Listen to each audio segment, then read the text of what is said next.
আমরা চলে যাচ্ছি বাবু ভাইয়ের কাছে। থ্যাংক ইউ রাসেল ভাই। এই কাহিনীটা আমি যেটা শেয়ার করবো এটা হচ্ছে আসকার আঙ্কেলের কাহিনী।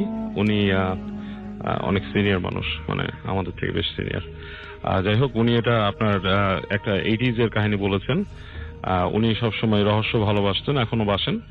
তো উনি 80-র দশকে এক সময় ওনার পরিচিত একজন অ্যাস্ট্রোলজার ছিলেন, এবং বেশ বিখ্যাত একজন অ্যাস্ট্রোলজার, যিনি আপনার মানে ভারতের ইন্দিরা গান্ধী পদক প্রাপ্ত একজন অ্যাস্ট্রোলজার।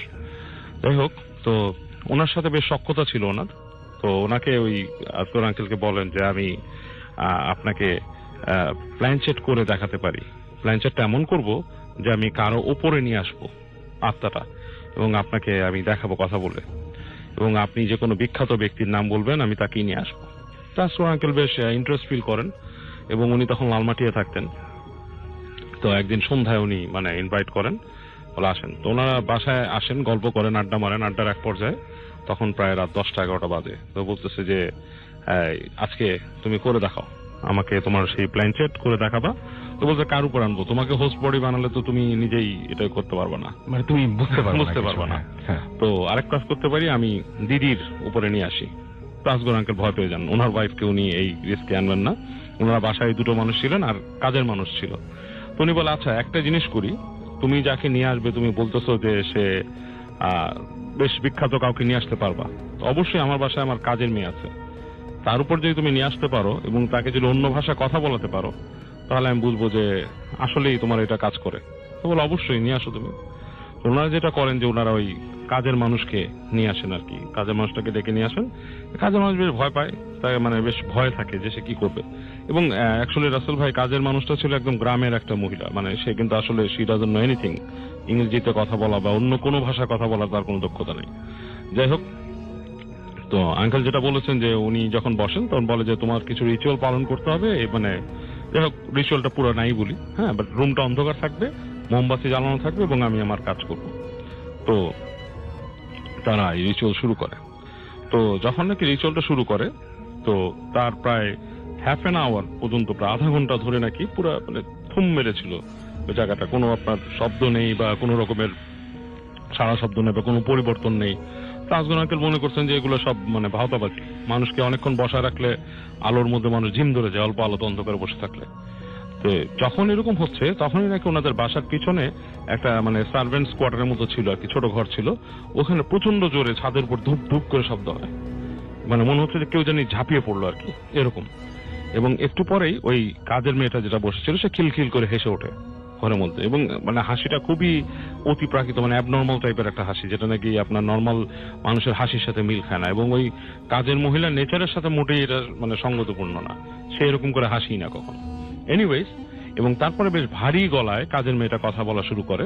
প্রিয় লিসেনার, নতুন একটি এপিসোডে সকলকে জানাই স্বাগত। চলে আসলাম বাছাই করা কিছু ভয়ানক ঘটনা নিয়ে।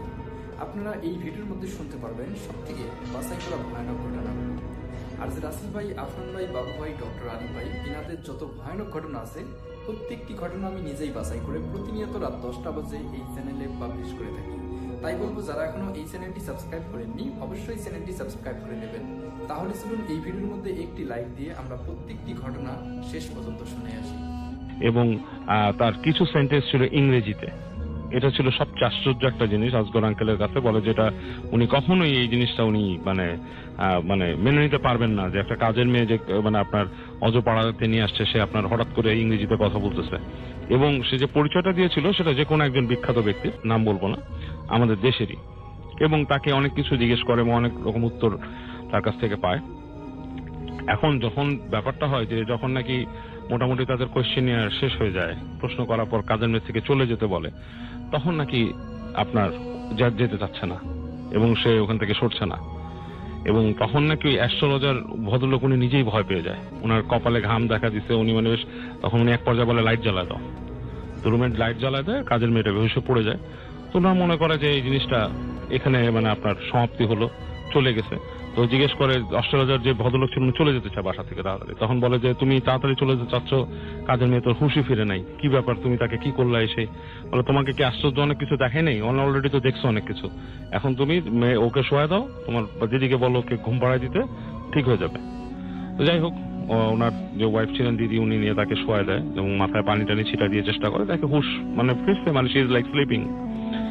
পরদিন থেকে যেটা হয় রাসেল ভাই, ওই কাজের মেয়ের আচরণগত ভাবে বিশাল পরিবর্তন চলে আসে। সে একটা মানে পাগলের মতো আচরণ করে, হাসে, তাকিয়ে থাকে, চোখ গরম করে তাকায়, এবং এটা সে যায়ই না আপনার, মানে তার ভেতর থেকে এই জিনিসগুলো যায় না, এবং সে হঠাৎ হঠাৎ ধমক দিয়ে কথা বলে, ইংরেজিতে কথা বলে, পাগলামি আচরণ।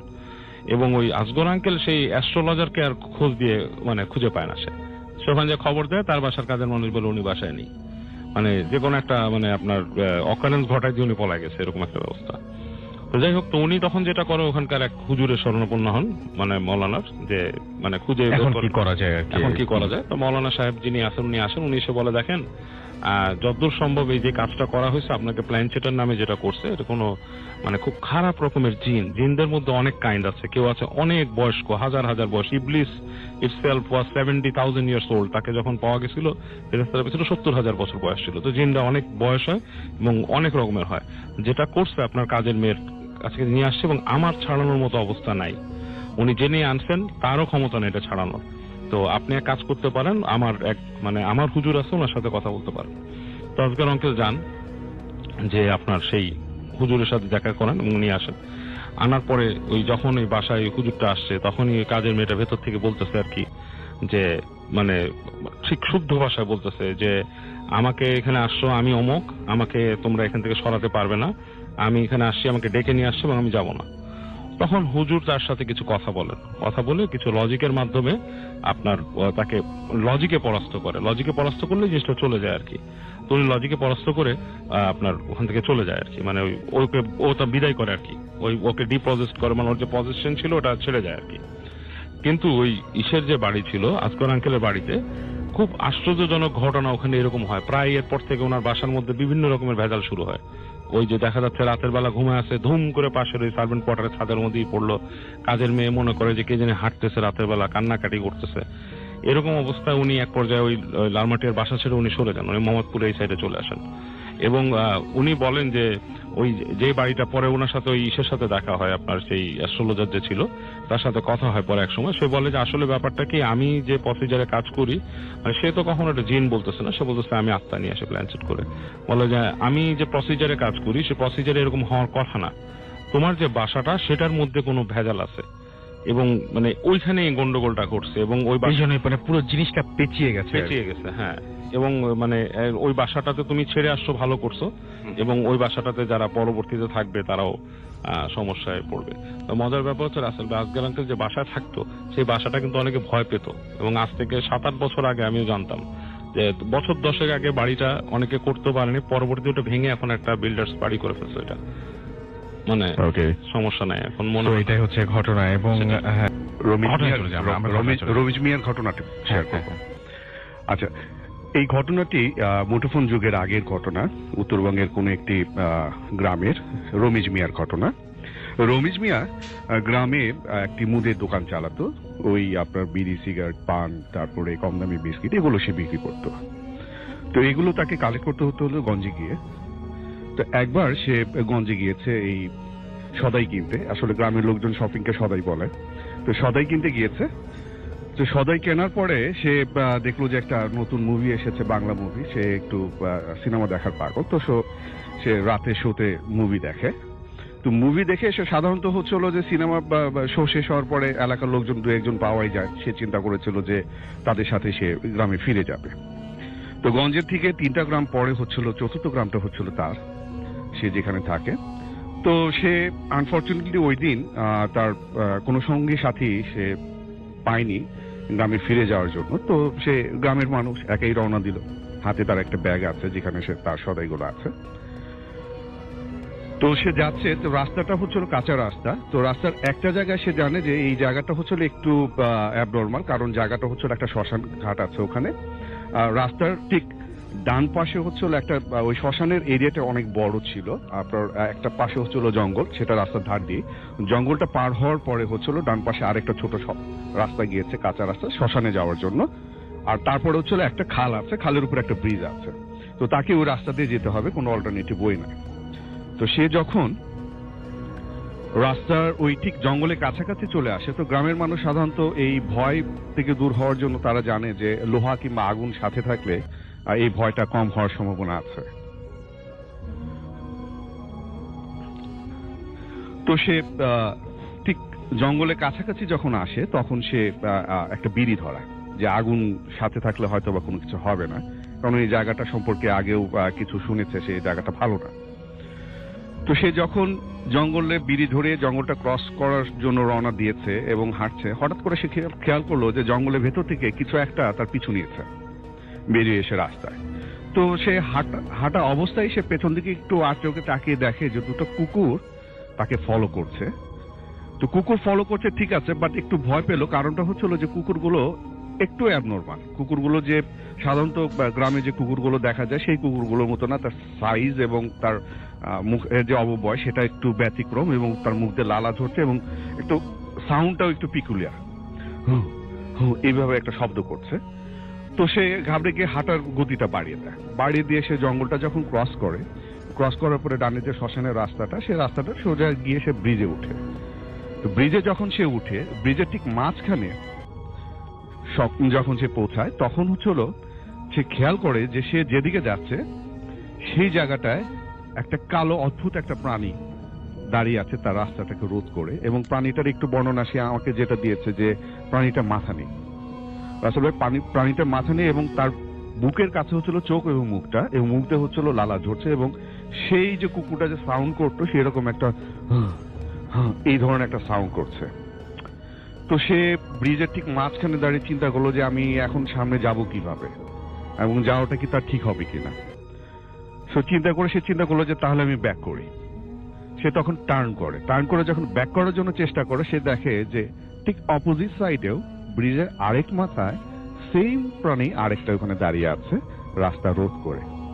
আচ্ছা, তার আর সামনে এবং পেছনে কোথাও যাওয়ার জায়গা নেই, এবং দুই পাশে হচ্ছিল ব্রিজের যে দুইটা খাল যাচ্ছে। এখন খালে তো সে লাফ দিতে পারবে না, কারণ সেখানে যে কি হবে সে নিজেও জানে না, এবং নিচে পানি আছে।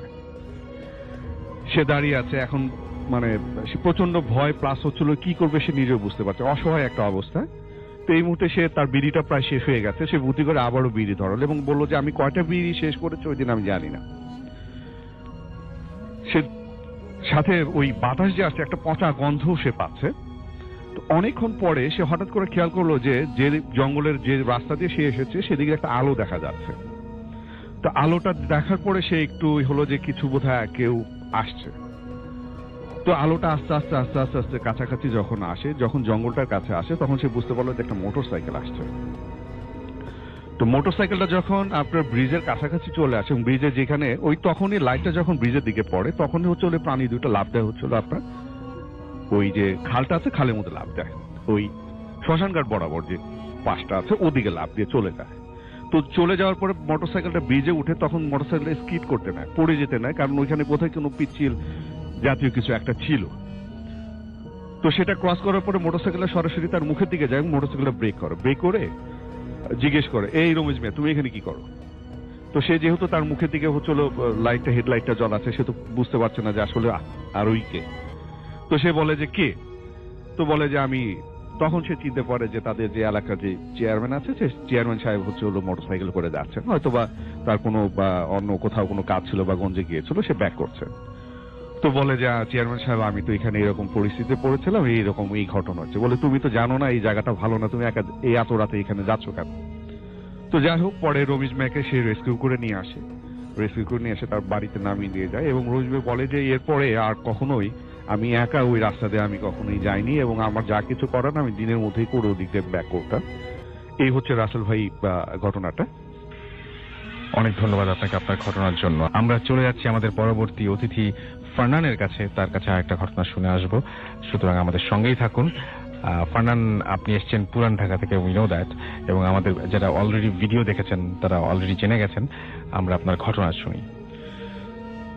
হ্যালো লিসেনার্স, আমি ফারনান। আজকে রাসেল ভাই, আমি যে ঘটনাটা শেয়ার করব সেটা মূলত আমাকে একজন দেশের বাইরের একজন আমাকে শেয়ার করেছেন, এবং উনি যেটা একজন আমেরিকান, এবং উনি এখন নিউ মেক্সিকোতে থাকেন। এবং ওনাদের পূর্বপুরুষ যারা ছিলেন তারা মেক্সিকো থেকে ওখানে এসেছেন, এবং ওনার সাথে আমার বাংলাদেশে একটা এনজিওতে পরিচয় হয়, এবং একটা পর্যায়ে আমি ওনাকে বলি আমাদের দেশের একটা এই ভূত এফএম প্রোগ্রামটার কথা বলি, তখন উনি আমাকে বলেন যে ওনার বাবার একটা প্যারানরমাল ঘটনা উনি আমার সাথে শেয়ার করেন, এবং যেটা মেক্সিকোতে ঘটেছিল প্রায় 30 ইয়ার্স আগে। তো সেই ঘটনাটা আজকে আমি শেয়ার করব। আর এই ঘটনাটা মানে আমার কাছে যেটা মনে হয়, আমাদের দেশে যেমন বেশ কিছু প্যারানরমাল ঘটনা আমরা মানে রেগুলার সচরাচর শুনে থাকি, একটু ডিফারেন্ট মনে হয়েছিল আমার কাছে। তো এই জন্য আমি যেটা চিন্তা করেছি সেটা মানে ভূত এফএম আজকে শেয়ার করা যায় এমন একটা ঘটনা। তো আমি ঘটনায় চলে যাচ্ছি। তো ঘটনাটা হচ্ছে মেক্সিকোর প্রত্যন্ত গ্রাম অঞ্চলের একটা ঘটনা, এবং এই গ্রাম সম্পর্কে একটু পরিচয় আমার দিতে হবে। এই গ্রামের যাওয়ার পথে অনেক বড় একটা হাইওয়ে পড়ে, এবং এই হাইওয়েটার দুপাশে ছিল অনেক বড় বড় পাহাড়, এবং ঠিক সেই পাহাড়গুলোর একটা জায়গায় ছিল একটা কোল মাইনিং, মানে কয়লার একটা খনি, এবং যেখানে আন্ডারগ্রাউন্ড মাইনিং করা হতো, মানে যেখানে ছোট ছোট সুড়ঙ্গ করে এবং সেটার ভিতর থেকে কয়লা উত্তোলন করা হতো, এরকম একটা ম্যানুফ্যাকচারিং কোম্পানি এখানে ছিল। এবং যেটা হয় যে এই যে হাইওয়েটা ঠিক একটা জায়গায় কোম্পানিটা ছিল এক সময়, এবং এখানে রেগুলার প্রত্যেক দিনের মতো কাজ হতো, এবং একটা সময় যেটা হয় যে কোনো একটা দুর্ঘটনা ঘটে এই কোল মাইনিং এর সাথে, এবং এর ফলে যেটা হয় যে এখানে প্রায় 95% মানুষ যারা কাজ করছিল এই আন্ডারগ্রাউন্ড মাইনিং এর মধ্যে, তারা সবাই মারা যায়, এবং প্রচন্ড বিস্ফোরণ হয় এখানে। এবং এর ফলে যারা ওই আন্ডারগ্রাউন্ড মাইনিং এ যারা বিভিন্ন সুড়ঙ্গগুলোর ভিতরে কাজ করতেছিল সবাই একসাথে মারা যায়, এবং এরপরে অনেক চেষ্টা করার পরেও কারো ডেড বডি সেখান থেকে পাওয়া যায়নি, কেননা সবাই মানে পুড়ে যায় তাদের ডেড বডি। এবং এরপর যেটা হয় যে ওই কোম্পানি যেটা করে যে পুনরায় এটাকে রিস্ট্রাকচার করতে চায়, এবং নতুন ভাবে আবার তারা মানে এটাকে ফর্ম করতে চায়। কিন্তু যখনই তারা কোনো বাইরে থেকে লোক এনে এটাকে মানে কাজ করানোর চেষ্টা করে, মানে জিনিসগুলোকে আবার ঠিক করার চেষ্টা করে, কিন্তু তারা মানে সবসময় জিনিসটা ফেল করতে থাকে, মানে কোনোভাবেই তারা কাজটা কমপ্লিট করতে পারে না, কেননা অনেক ধরনের দুর্ঘটনা ঘটতে থাকে, এবং অনেক ধরনের ওখানে যারা কাজ করে তারা বিভিন্ন ধরনের খারাপ খারাপ স্বপ্ন দেখতো, এরকম অনেক ঘটনাই ঘটে। এবং শেষ পর্যায়ে যেটা হয় যে ওই যে কোম্পানিটার লিজ নিয়েছিল কাজটা, তাদের সেই কোম্পানির যে ওনার সে মারা যায়, এবং এখানে যে কস্ট এত বেড়ে গিয়েছিল যে তারা যেটা ফাইনালি যেটা ডিসিশন নেয় যে তারা এটা মানে কন্টিনিউ করবে না, এবং তো এটা একটা অ্যাবান্ডন জায়গায় পরিণত হয়, এবং এটা একটা রেস্ট্রিক্টেড জায়গা থাকে। এবং এই কোম্পানিটা বন্ধ করে দেওয়ার পরপর যেটা হয় যে এখানকার যারা লোকাল গ্রামের লোকজন তাদের মধ্যে একটা মিথ প্রচলিত হয়ে যায়, এই স্পেসিফিক্যালি কোল মাইনিং এই কোম্পানিটা মানে যে কারখানাটা ছিল এখানে, এটা নিয়ে একটা মিথ প্রচলিত হয়ে যায়। তারা এই স্পেসিফিক এই কারখানাটা নিয়ে অনেক ধরনের কথাবার্তা বলতে থাকে। তারা বলে যখন তারা রাতের বেলায় এই স্পেসিফিক যে হাইওয়েটা দিয়ে ক্রস করে, তখন তারা অনেক ধরনের সাউন্ড শুনতে পায়, অথচ সেটা কিন্তু অ্যাবান্ডন, এবং এটার ভিতরে কেউ থাকে না এখন আর। অনেকে সাউন্ড শুনতে পান, অনেকের গাড়ি স্টার্ট বন্ধ হয়ে যায়। আবার সব থেকে একটা কমন মিথ প্রচলিত ছিল ওখানে, যে ওখানে নাকি দেখতো রাতে যদি কেউ ওই হাইওয়েটা দিয়ে গাড়ি মানে ড্রাইভ করতো, তারা দেখতো যে ওখানে রাতের বেলা মানে কোন একজন মানুষ ঘোড়ায় বসে আছে, এবং মানে কালো একটা ঘোড়ায় বসা, এবং কালো আলখাল্লা পরা, এবং ঠিক ওই ঘোড়াটার পেছনে 3-4টা নেকড়ে ঘোড়াটাকে ফলো করে যাচ্ছে। এরকম অনেক মিথ সেখানে প্রচলিত ছিল। তো আমাকে যে ঘটনাটা শেয়ার করেন, তার বাবা ছিল একজন মানে ঘোড়ার ফার্ম ছিল তার, এবং উনি যেটা করতেন যে ঘোড়া সাপ্লাই করতেন বিভিন্ন গ্রামে। তো উনি একদিন যেটা হয় যে বেশ কয়েকটা ঘোড়া নিয়ে তার ট্রাকটাকে নিয়ে সেই গ্রামের দিকে যেতে থাকে ঘোড়া সাপ্লাই দেওয়ার জন্য। এবং একটা পর্যায়ে যেটা হয় যে রাস্তায় যেটা হয় যে সন্ধ্যা হয়ে যায়, এবং রাসেল ভাই তখন যেটা হয় যে এখনকার মতো জিপিএস ছিল না, তখন যেটা হয় যে রোড অ্যাটলাস ফলো করে জায়গাগুলোকে চিনতে হতো। এবং যেটা হয় যে আর মানে ওনার যে ফাদার ছিলেন, যিনি ছিলেন মানে ওই ট্রাকটা চালাচ্ছিলেন, তার এই সম্পর্কে কোনো ধারণা ছিল না যে এই রাস্তাটা হন্টেড অথবা এখানে এরকম কিছু দেখা যায়। তো সে যেটা করে যে অন্য ওয়ে না চুজ করে এই ওয়েটা দিয়ে সে গ্রামের দিকে যেতে থাকে, এবং ঠিক সেই কোল মাইনিং এর যে রাস্তাটা যখন সে সেই জায়গাটা দিয়ে ক্রস করতে যাবে, ঠিক তখনই তার ট্রাকের স্টার্টটা বন্ধ হয়ে যায়, এবং হঠাৎ করে তার পেছনে যে খাঁচার ভিতরে ঘোড়াগুলো রাখা ছিল, ঘোড়াগুলো প্রচন্ড জোরে চিৎকার করা শুরু করে, এবং মনে হচ্ছিল যে ঘোড়াগুলো কিছু একটা খারাপ কিছু দেখে ফেলেছে এরকম। এবং সে সাথে সাথে গাড়ি থেকে নেমে চারিদিকে ভালো মতো দেখে, টর্চ লাইট জ্বালিয়ে যে কিছু আছে কিনা, দেখে যে না কিচ্ছু নেই, কিন্তু ঘোড়াগুলো তখনও প্রচন্ড জোরে চিৎকার করছে। এবং সে তার গাড়ির প্রত্যেকটা ইকুইপমেন্ট ভালো মতো চেক করে, দেখে যে সবকিছু ঠিক আছে, কিন্তু তারপরেও গাড়ি স্টার্ট নিচ্ছে না। এবং একটা পর্যায়ে অনেক চেষ্টার পর গাড়ি শেষ পর্যন্ত স্টার্ট নিল। এবং যখন সে মানে স্টার্ট করার পর গাড়িটা চালানো শুরু করলো, ঠিক তখনই তার চোখে পড়লো যে পেছনের দিকে, মানে তার মিররে ধরা পড়লো যে পেছনের দিকে মনে হচ্ছে কোনো একজন মানুষ কালো অনেক বড় একটা ঘোড়ায় বসে আছে, এবং সম্পূর্ণ তার শরীর কালো একটা আলখালা পড়া, এবং তার চেহারা একটুও দেখা যাচ্ছে না, কিন্তু তার জলজল করা দুটো চোখ তার চোখে ভেসে উঠলো আয়নাতে। এবং তখন সে যেটা করলো যে প্রচন্ড জোরে গাড়িটাকে চালানো শুরু করলো, এবং একটা পর্যায়ে সেই রাস্তাটা ক্রস করে সে সেই ঘোড়ার খামারের দিকে চলে গেল, যেখানে সে ঘোড়াটা সাপ্লাই দিবে। এবং সে যখন ঘোড়াগুলো সাপ্লাই দিয়ে চলে আসবে, তখন সেই ঘোড়ার ঘোড়ার খামারের যে মালিক তাকে জিজ্ঞেস করলেন যে আসলে আমি এরকম একটা কিছু দেখেছি, এখানে কি কোনো প্রবলেম আছে, না এটা কি কোনো মানুষ ছিল আসলে, মানে আমি প্রচন্ড ভয় পেয়ে গিয়েছিলাম এই রাস্তা দিয়ে আসার সময়। তখন সে ফার্স্টে কিছু বলতে চাইল না, পরে তখন সে বলল যে আসলে রাস্তাটা তো খুব ভালো না, আমরা গ্রামের যারা এখানে বসবাস করি তারা কখনোই এই ওয়েটা ফলো করে আসি না, আমরা অন্য একটা রাস্তা দিয়ে আসি, তা আপনি তো অন্য একটা রাস্তা দিয়ে আসতে পারতেন। তো তখন তারপর সে বলে যে হ্যাঁ, এরকম আমাদের যে কোল মাইনিংটা ওখানে আছে, এটা নিয়ে অনেক ঘটনায় আমাদের এখানে প্রচলিত, এবং একটা ঘটনা তখন সে আমাকে যে ঘটনাটা শেয়ার করেছেন তার ফাদারকে শেয়ার করেন।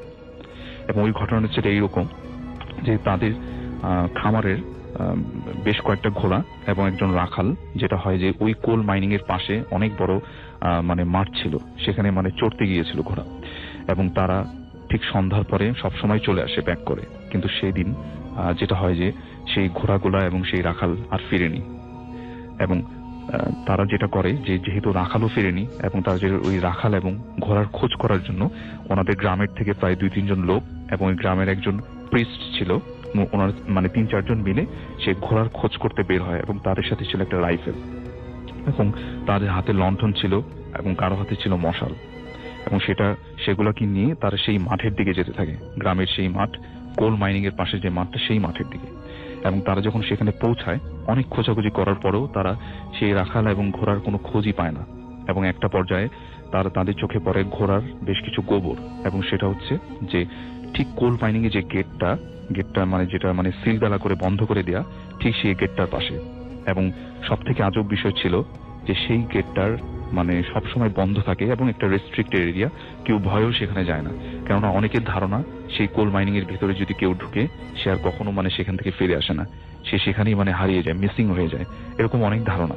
তো তারা যখন ওটা দেখলো যে ওটার গেটটা খোলা, তখন তারা বেশ ভয় পাওয়া শুরু করলো যে আসলে ঘটনাটা কি, এটার ভিতরে তো কেউ যায় না, আজকে গেটটা কেন খোলা, এবং এটার পাশে ঘোড়ার বেশ কিছু গোবর পড়ে আছে। তখন তারা চিন্তা করলো হয়তোবা ওই রাখাল ঘোড়াগুলোকে নিয়ে ওই কোল মাইনিং এর ভিতরে ঢুকেছে। তো এটা দেখার জন্য তারা কোল মাইনিং এর ভেতরে ঢুকে, এবং কোল মাইনিং এর ভেতরে যখন ঢুকে তারা বেশ কিছু সুড়ঙ্গ তাদের চোখে পড়ে, এবং ভেতরে এত পচা বাজে পোড়া গন্ধ ছিল, সেটা একদম অসহ্য লাগছিল তাদের কাছে। এবং সব থেকে আজব বিষয় ছিল মাইনিং এর ভেতরে এত ঠান্ডা, বাইরে থেকে আরো প্রায় 3-4 ডিগ্রি টেম্পারেচার নেমে গেছে, এরকম প্রচুর ঠান্ডা এবং প্রচুর বাজে গন্ধ। এবং তারা যখন একটা পর্যায়ে সেই সুড়ঙ্গটার পাশে এসে দাঁড়ালো, তাদের চোখে মশালের আলোয় যেটা ধরা পড়লো সেটা হচ্ছে যে কোল মাইনিং এর ঠিক ভেতর থেকে যে গর্তগুলা, সেখান থেকে মনে হচ্ছে দুটা অঙ্গারের মতো একটা আলো ভেসে আসছে, এবং সেটা আস্তে আস্তে 2টা থেকে 4টা থেকে 6টায় পরিণত হলো। এবং একটা সময় মশালের আলোতে তারা দেখতে পেল তাদের চোখের সামনে 3-4টা অনেক বড় বড় আকৃতির নেকড়ে, এবং ওগুলোকে নর্মাল যে নেকড়ে সেগুলোর থেকে হাইটও বেশি ছিল, এবং আকার আকৃতি অনেক বড় ছিল, এবং ওগুলো প্রচন্ড গড়গড় শব্দ করে তাদের চোখের সামনে দাঁড়িয়ে আছে, মনে হচ্ছে তাদেরকে এখনই সেগুলো মেরে ফেলবে। এবং তারা যেটা তখন চেষ্টা করলো, এর হাতে যে রাইফেলটা ছিল সেটা দিয়ে গুলি করার চেষ্টা করলো, কিন্তু তখন সেই রাইফেলটা কাজ করছে না, অথচ রাইফেলটা কিন্তু তখন ঠিকই ছিল যখন তারা ভিতরে ঢোকে। এবং আরেকটা কথা এখানে আমি বলবো যে ওই স্পেসিফিক এলাকাটাতে কোনো ওয়াইল্ড অ্যানিমেলস আগে থেকে ছিল না, কিন্তু তারপরে এই নেকড়েগুলো কোত্থেকে আসলো তারা কিছুই বুঝতে পারেনি, এবং এগুলো দেখতে এতটা ভয়ানক ছিল যে এটা তারা প্রচন্ড ভয় পেয়ে যায়। এবং একটা পর্যায়ে তারা যেটা ফিল করলো যে তাদেরকে ঘিরে একটা ঠান্ডা বাতাস তাদেরকে ঘিরে সার্কেল করছে বারবার তাদেরকে। তখন ওই প্রিস্ট যে ছিল তাদের সাথে, উনি বুঝতে পারলো যে এটা আসলে কোনো নেকড়ে না, হয়তোবা কোনো খারাপ কিছু একটা এই কোল মাইনিং এ থাকে, খারাপ কিছু, ওইটা হয়তোবা নেকড়ের রূপ ধরে তাদের চোখের সামনে আসছে। এবং সে তখন সাথে সাথে বেশ কিছু মন্ত্র পড়া শুরু করলো নিজেদেরকে রক্ষার জন্য, কারণ আর কোনো রক্ষার কিছু তাদের কাছে নেই। এবং সাথে সাথে মন্ত্র পড়ার সাথে সাথে সেই নেকড়েগুলা প্রচন্ড জোরে জোরে ডেকে উঠল এবং একটা পর্যায়ে তাদের হাতের যে লণ্ঠন এবং মশালের আলো নিভে গেল। সে তখনও জোরে জোরে মন্ত্র পড়ছিল এবং তার কাছে মনে হচ্ছিল তারা সবাই একটা মানে গুহায় ফেসে গেছে এবং এখান থেকে বের হওয়া কোনোভাবেই সম্ভব না। ঠিক বেশ কিছুক্ষণ পর গ্রামের ভিতর থেকে আরো বেশ কয়েকজন লোক হাতে মশাল নিয়ে তাদেরকে খোঁজার জন্য সেই কোল মাইনিং এর ভিতরে ঢুকলো। ওই গ্রামের লোকজন যখন কোল মাইনিং এর ভেতরে ঢুকলো তারা দেখলো যে ভেতরে কিচ্ছু নেই, ভেতরে ঠান্ডা একটা পরিবেশ, দুজন লোক সেখানে সেন্সলেস অবস্থায় পড়া এবং তাদের যে মশালটা ছিল সেটা নেভা ছিল এবং যেই জায়গাটা মানে যেই সুড়ঙ্গটার ভিতরে তারা মানে ওই নেকড়েগুলোকে দেখেছিল সেখানে কিছু কঙ্কালের মতো কিছু একটা পড়া এবং সেগুলো কি ছিল তারা কেউ জানে না, কেননা এটার ভিতরে কেউ সচরাচর আসে না। এবং সব থেকে আজব বিষয় ছিল রাসেল ভাই, যেটা যে এখানে যে প্রথমে যে রাখালের খোঁজে আসলো সবাই এবং কিছু ঘোড়ার খোঁজে আসলো, তাদেরকে তো আর কখনোই পাওয়া যায়নি। এবং সব থেকে ভয়ানক বিষয় ছিল এটাই যে যেই প্রিস্টটা ওখানে ছিল তাদের সাথে মানে সবাই ঠিক ছিল, কিন্তু প্রিস্টটাকেও আর কখনো খুঁজে পাওয়া যায়নি। তো এটাই ছিল একটা সবচেয়ে মিস্ট্রিয়াস একটা বিষয় এবং এটা আসলে কেউ আর বের করতে পারেনি। এবং সবাই ঘটনার পর থেকে যেটা হয় যে ওই কোল মাইনিং এর ভিতরে ভুলেও কখনো তারা যেত না এবং এটা ছিল অনেক আগের একটা ঘটনা। এই ছিল আমার ঘটনা। Thank you very much. আসসালামু আলাইকুম। আমার লাইফে ঘটে যাওয়া একটা সত্য ঘটনা আপনাদের সাথে আমি শেয়ার করব। তার আগে আমি বলে নেই আমি কি করি। আমি একজন মাদ্রাসার ছাত্র, হাফেজে কোরআন। ঢাকায় আগে পড়াশোনা করতাম, এখন রাজশাহীতে থাকি। আমার হোম ডিস্ট্রিক্ট রাজশাহীতে। ঘটনাটা হচ্ছে রমজান মাসে আমার তারাবিকে কেন্দ্র করে। তো এবার বাইরে যাওয়ার জন্য ট্রাই করছিলাম, তো বিভিন্ন কারণে ব্যস্ততার কারণে হঠাৎ করে তারাবি পড়াতে মন চাচ্ছিল না বা একটু পেরেশানি মনে করছিলাম যে তারাবিটা এবার না পড়াবো। তো এভাবেই চলছিল, মাঝে মাঝে কোথাও পড়ালে পড়াতাম, না পড়ালে না। তো এর মাঝে একজন পরিচিত বড় ভাই আমাকে ফোন দিলেন, বললেন যে তোমার বাসার পাশে একটা মসজিদ আছে, মসজিদটাতে তুমি চাইলে তারাবি পড়াতে পারো, আর ওখানকার যে হাফেজটা আছে ওর একটু প্রবলেম হয়েছে। আমি বললাম ঠিক আছে তাহলে। এরপর এই কথাগুলো হচ্ছে আমার 15 পাড়ার থেকে মোটামুটি কথাবার্তা হয় যে আমি 17 পাড়া থেকে তারাবির নামাজটা কন্টিনিউ করব। ঠিক এইভাবেই চলতে থাকলো। 2 দিন নামাজ পড়ালাম, এরপরে হঠাৎ করে একদিন আমি অসুস্থ হয়ে পড়লাম। তো প্রতিদিন তো আমি তো নামাজ পড়াতে যেতাম, স্যার আজান দিত, তারপরে আমি বাসা থেকে বের হয়ে যেতাম এবং ওখানে গিয়ে এসে নামাজ পড়ে তারপরে তারাবি পড়াতাম।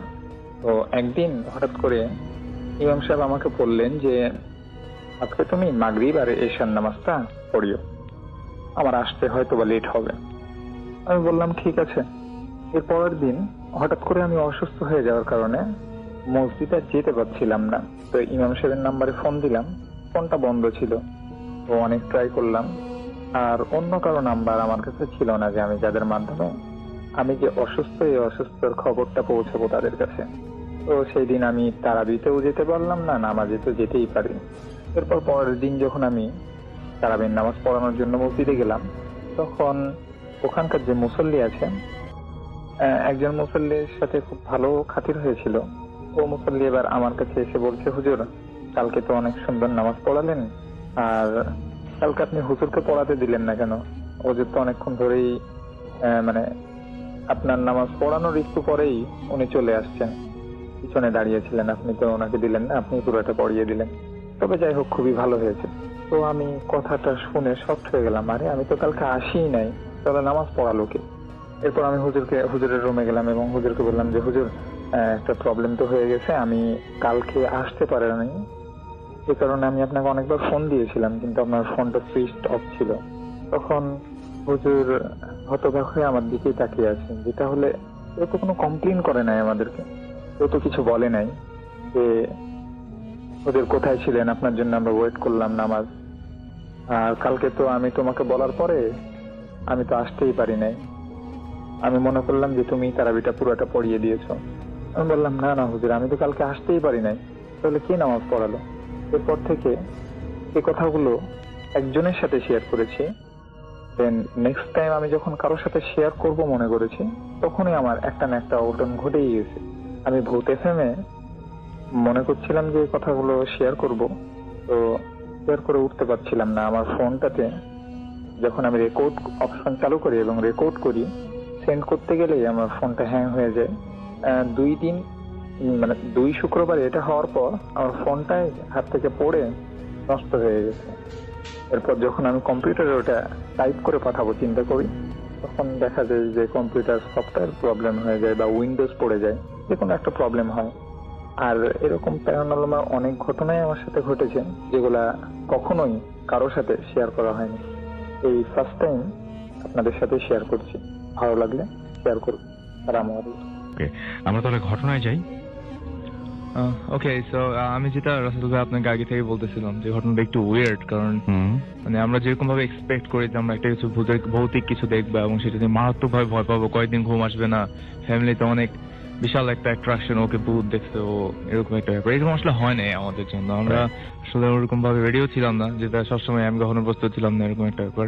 মানে এইটুকু শোনার পর যদি কেউ মনে করেন যে হেডফোনটা কান থেকে নামিয়ে ফেলেন বা যদি সাউন্ডটা অফ করে দেন বা সুইচ করে ফেলেন, তাহলে সবচেয়ে বড় ভুল করবেন, কারণ হ্যাঁ, আসল definitely. ঘটনাটা এরপরে। ডেফিনেটলি, এবং এটা খুবই আপনাদেরকে ইন্টারেস্টেড করবে, কারণ এটা একটা লঞ্চ নিয়ে কাহিনী এবং সামনে হয়তো কোরবানি ঈদ আসছে, অনেকে লঞ্চে অনেকে বাড়ি যাওয়ার লঞ্চে একটা প্ল্যান বাসায় করছেন, যাবেন, তাদের জন্য right. একটা ভয়ের ব্যবস্থা। কোথায় যাচ্ছিলেন আপনারা? আমরা অ্যাকচুয়ালি আমাদের গ্রামের বাড়ি যাচ্ছিলাম চাঁদপুর, সেটা এই মাসেই। ওকে ওকে, তো আমার একটা স্পেশাল কারণেই আমরা চাঁদপুর যাওয়া হয়, এবং রাতটা বৃহস্পতিবার ছিল, মেবি জুন অথবা জুলাই 4 তারিখ, এবং সেটা ছিল অবভিয়াসলি বাই লঞ্চ, এন্ড সেটা ছিল আমাদের রাতের লাস্ট লঞ্চটা। অর্থাৎ আপনারা চাইলে একটু রিসার্চ করে বের করতে পারেন কোন লঞ্চটা, কোনো অসুবিধা নেই।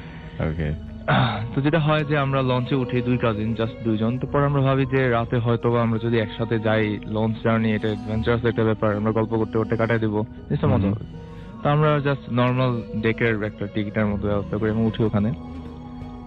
তো আস্তে আস্তে যখন সময় যেতে শুরু করলো, 1 ঘন্টা বা 1.5 ঘন্টা আমাদের কাছে খুব বোর লাগা শুরু করলো, কারণ আমরা শুধু 2 জন কথা বলে জাস্ট হচ্ছিল না, আমাদের সময়টা কাটছিল না। তো আমরা ভাবলাম যে আমরা একটা কেবিনের ব্যবস্থা করি, হয়তো রিল্যাক্স করা যাবে। তো আমরা যে লঞ্চ ক্রু ছিল তাদের সাথে কথা বলে, এবং তারা বলে যে আপনারা যদি নর্মাল কেবিন নেন সেটা খুব এক্সপেন্সিভ হবে বা একটু কস্টলি হয়ে যায়, জাস্ট 1 ঘন্টার জন্য আপনারা কাজ করতে পারেন যে একটা লঞ্চে যখন একজন ড্রাইভার থাকে তার নিজস্ব একটা কেবিন আছে, সেটার ড্রাইভার যেখানে চালান তার পিছনে থাকে, আপনার ওইটা চাইলে রেন্ট করতে পারেন এবং কস্টটা খুব কম হবে, যেহেতু 2 জন মাত্র জাস্ট শুইতে পারেন, এরকম একটা ব্যাপার। তো আমরা ওইটা নিয়েই রাজি হই এবং ওইটাই আমাদের ব্যাপারটা সুইট করে, আমরা ওইটাই যাচ্ছিলাম এবং সেখানে নেওয়া হয়।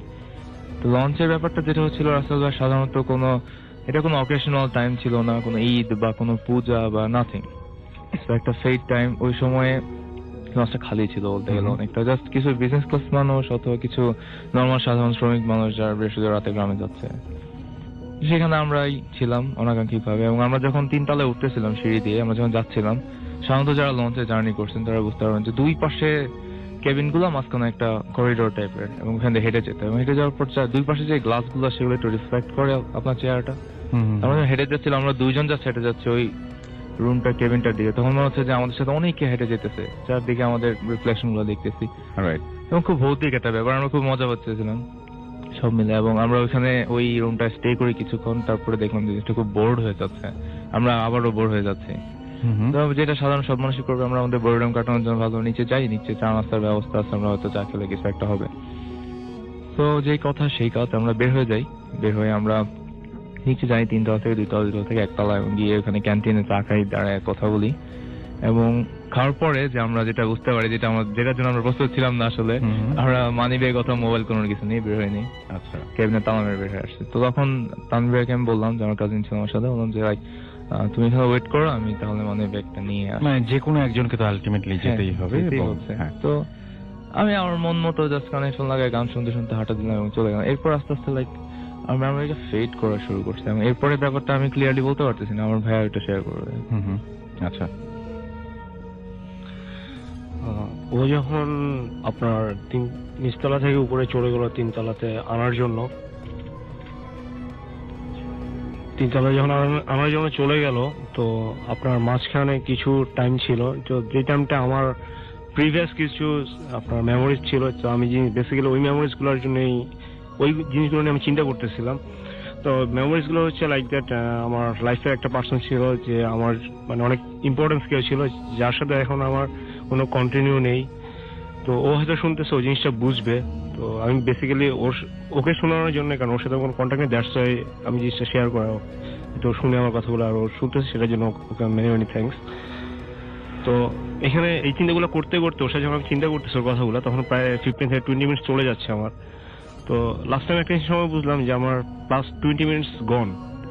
দেন তারপর আমাকে যে 4 দোকানদার ওকে বললাম যে ভাইয়া ও তো আসতেছে না, তো আপনি একটু ওয়েট করেন, আমি একটু যাই দেখি যে ওর কি অবস্থা। দেন আমিও উঠলাম। তো উঠার পর আপনার যখন 3 তলায় যখন আমি সিঁড়িটা ক্রস করতেছি, তখন ওই মুভমেন্টে আমার সিঁড়ি থেকে আমাদের 2 সাইডের 2টা কেবিনের মাঝখান দিয়ে জিনিসটা দেখা যাচ্ছে রুমটা। তো দেন আমি রুমটা যখন তাকাই তখন দেখি যে আমার কাজিন জাস্ট স্টেট ও বসে আছে আপনার কেবিন, আরেকটা সাইডের কেবিনের সাথে গা দিয়ে জাস্ট বসে ওইদিকে তাকাই আছে রুমটার দিকে। তো জিনিসটা আমার কনফিউশন, কারণ হচ্ছে ও গেলে রুমের ভিতরে থাকবে ওর লাইক দ্যাট রুমের বাইরে অথবা দাঁড়ানো অবস্থায়, ও বাট বসে কেন আছে, তাও আবার আপনার নিচে ফ্লোরে। তো ওই জিনিসটার জন্য আমি ওর সাথে দৌড়াই যাই যে কি হয়েছে, তুমি বসে আছো কেন। ও কোনো কথাই বলতেছে না আমার সাথে, জাস্ট আমাকে ইশারা করলো যে ভাই তুমি রুমের দিকে দেখাও, রুমের কোন একটা দিকে জাস্ট মানে ইশারা করলো, দরজা ছিল, কথা বলার শক্তি ছিল না বা কিছু একটা, সে হাত দিয়ে ইশারা করে বলল যে এই দিকে তাকাও তুমি। তো জাস্ট ওর কথা মতো আমি তাকালাম। তো যারা জাহাজ লঞ্চে গেছে ওরা দেখবে একটা রুমের ভিতরে আপনার এসি থাকা সত্ত্বেও আর একটা সিলিং ফ্যান লাগানো থাকে, নট একটা ceiling fan, as like table fan গুলো জাস্ট আপনার ওয়ালের সাথে দোলানো থাকে।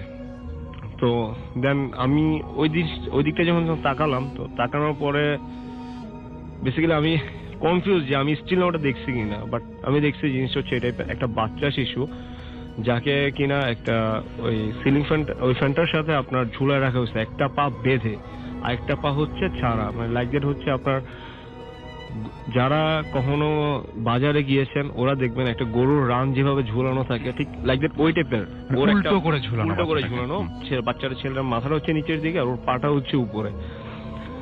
তো তখন হচ্ছে আমি এই জিনিসটা জাস্ট দেখলাম। তো দেখার লাইক দ্যাট মানে অন্য পাশ থেকে, কারণ যেহেতু আমি দরজা দিয়ে তাকানো, তো পাশে দরজার পাশে আপনার আরো একটা সাইড ছিল রুমের, তো ওই সাইড থেকে একটা মানুষ আসলো, যেটা আমি কনফিউজ যে ও কেন আসছে আমি কখনো বুঝিনি, যে কারণ একটা রুমটা ভাড়া নিচ্ছে আমি আর আমার কাজিন, এখানে অন্য একটা মানুষ কোত্থেকে আসবে।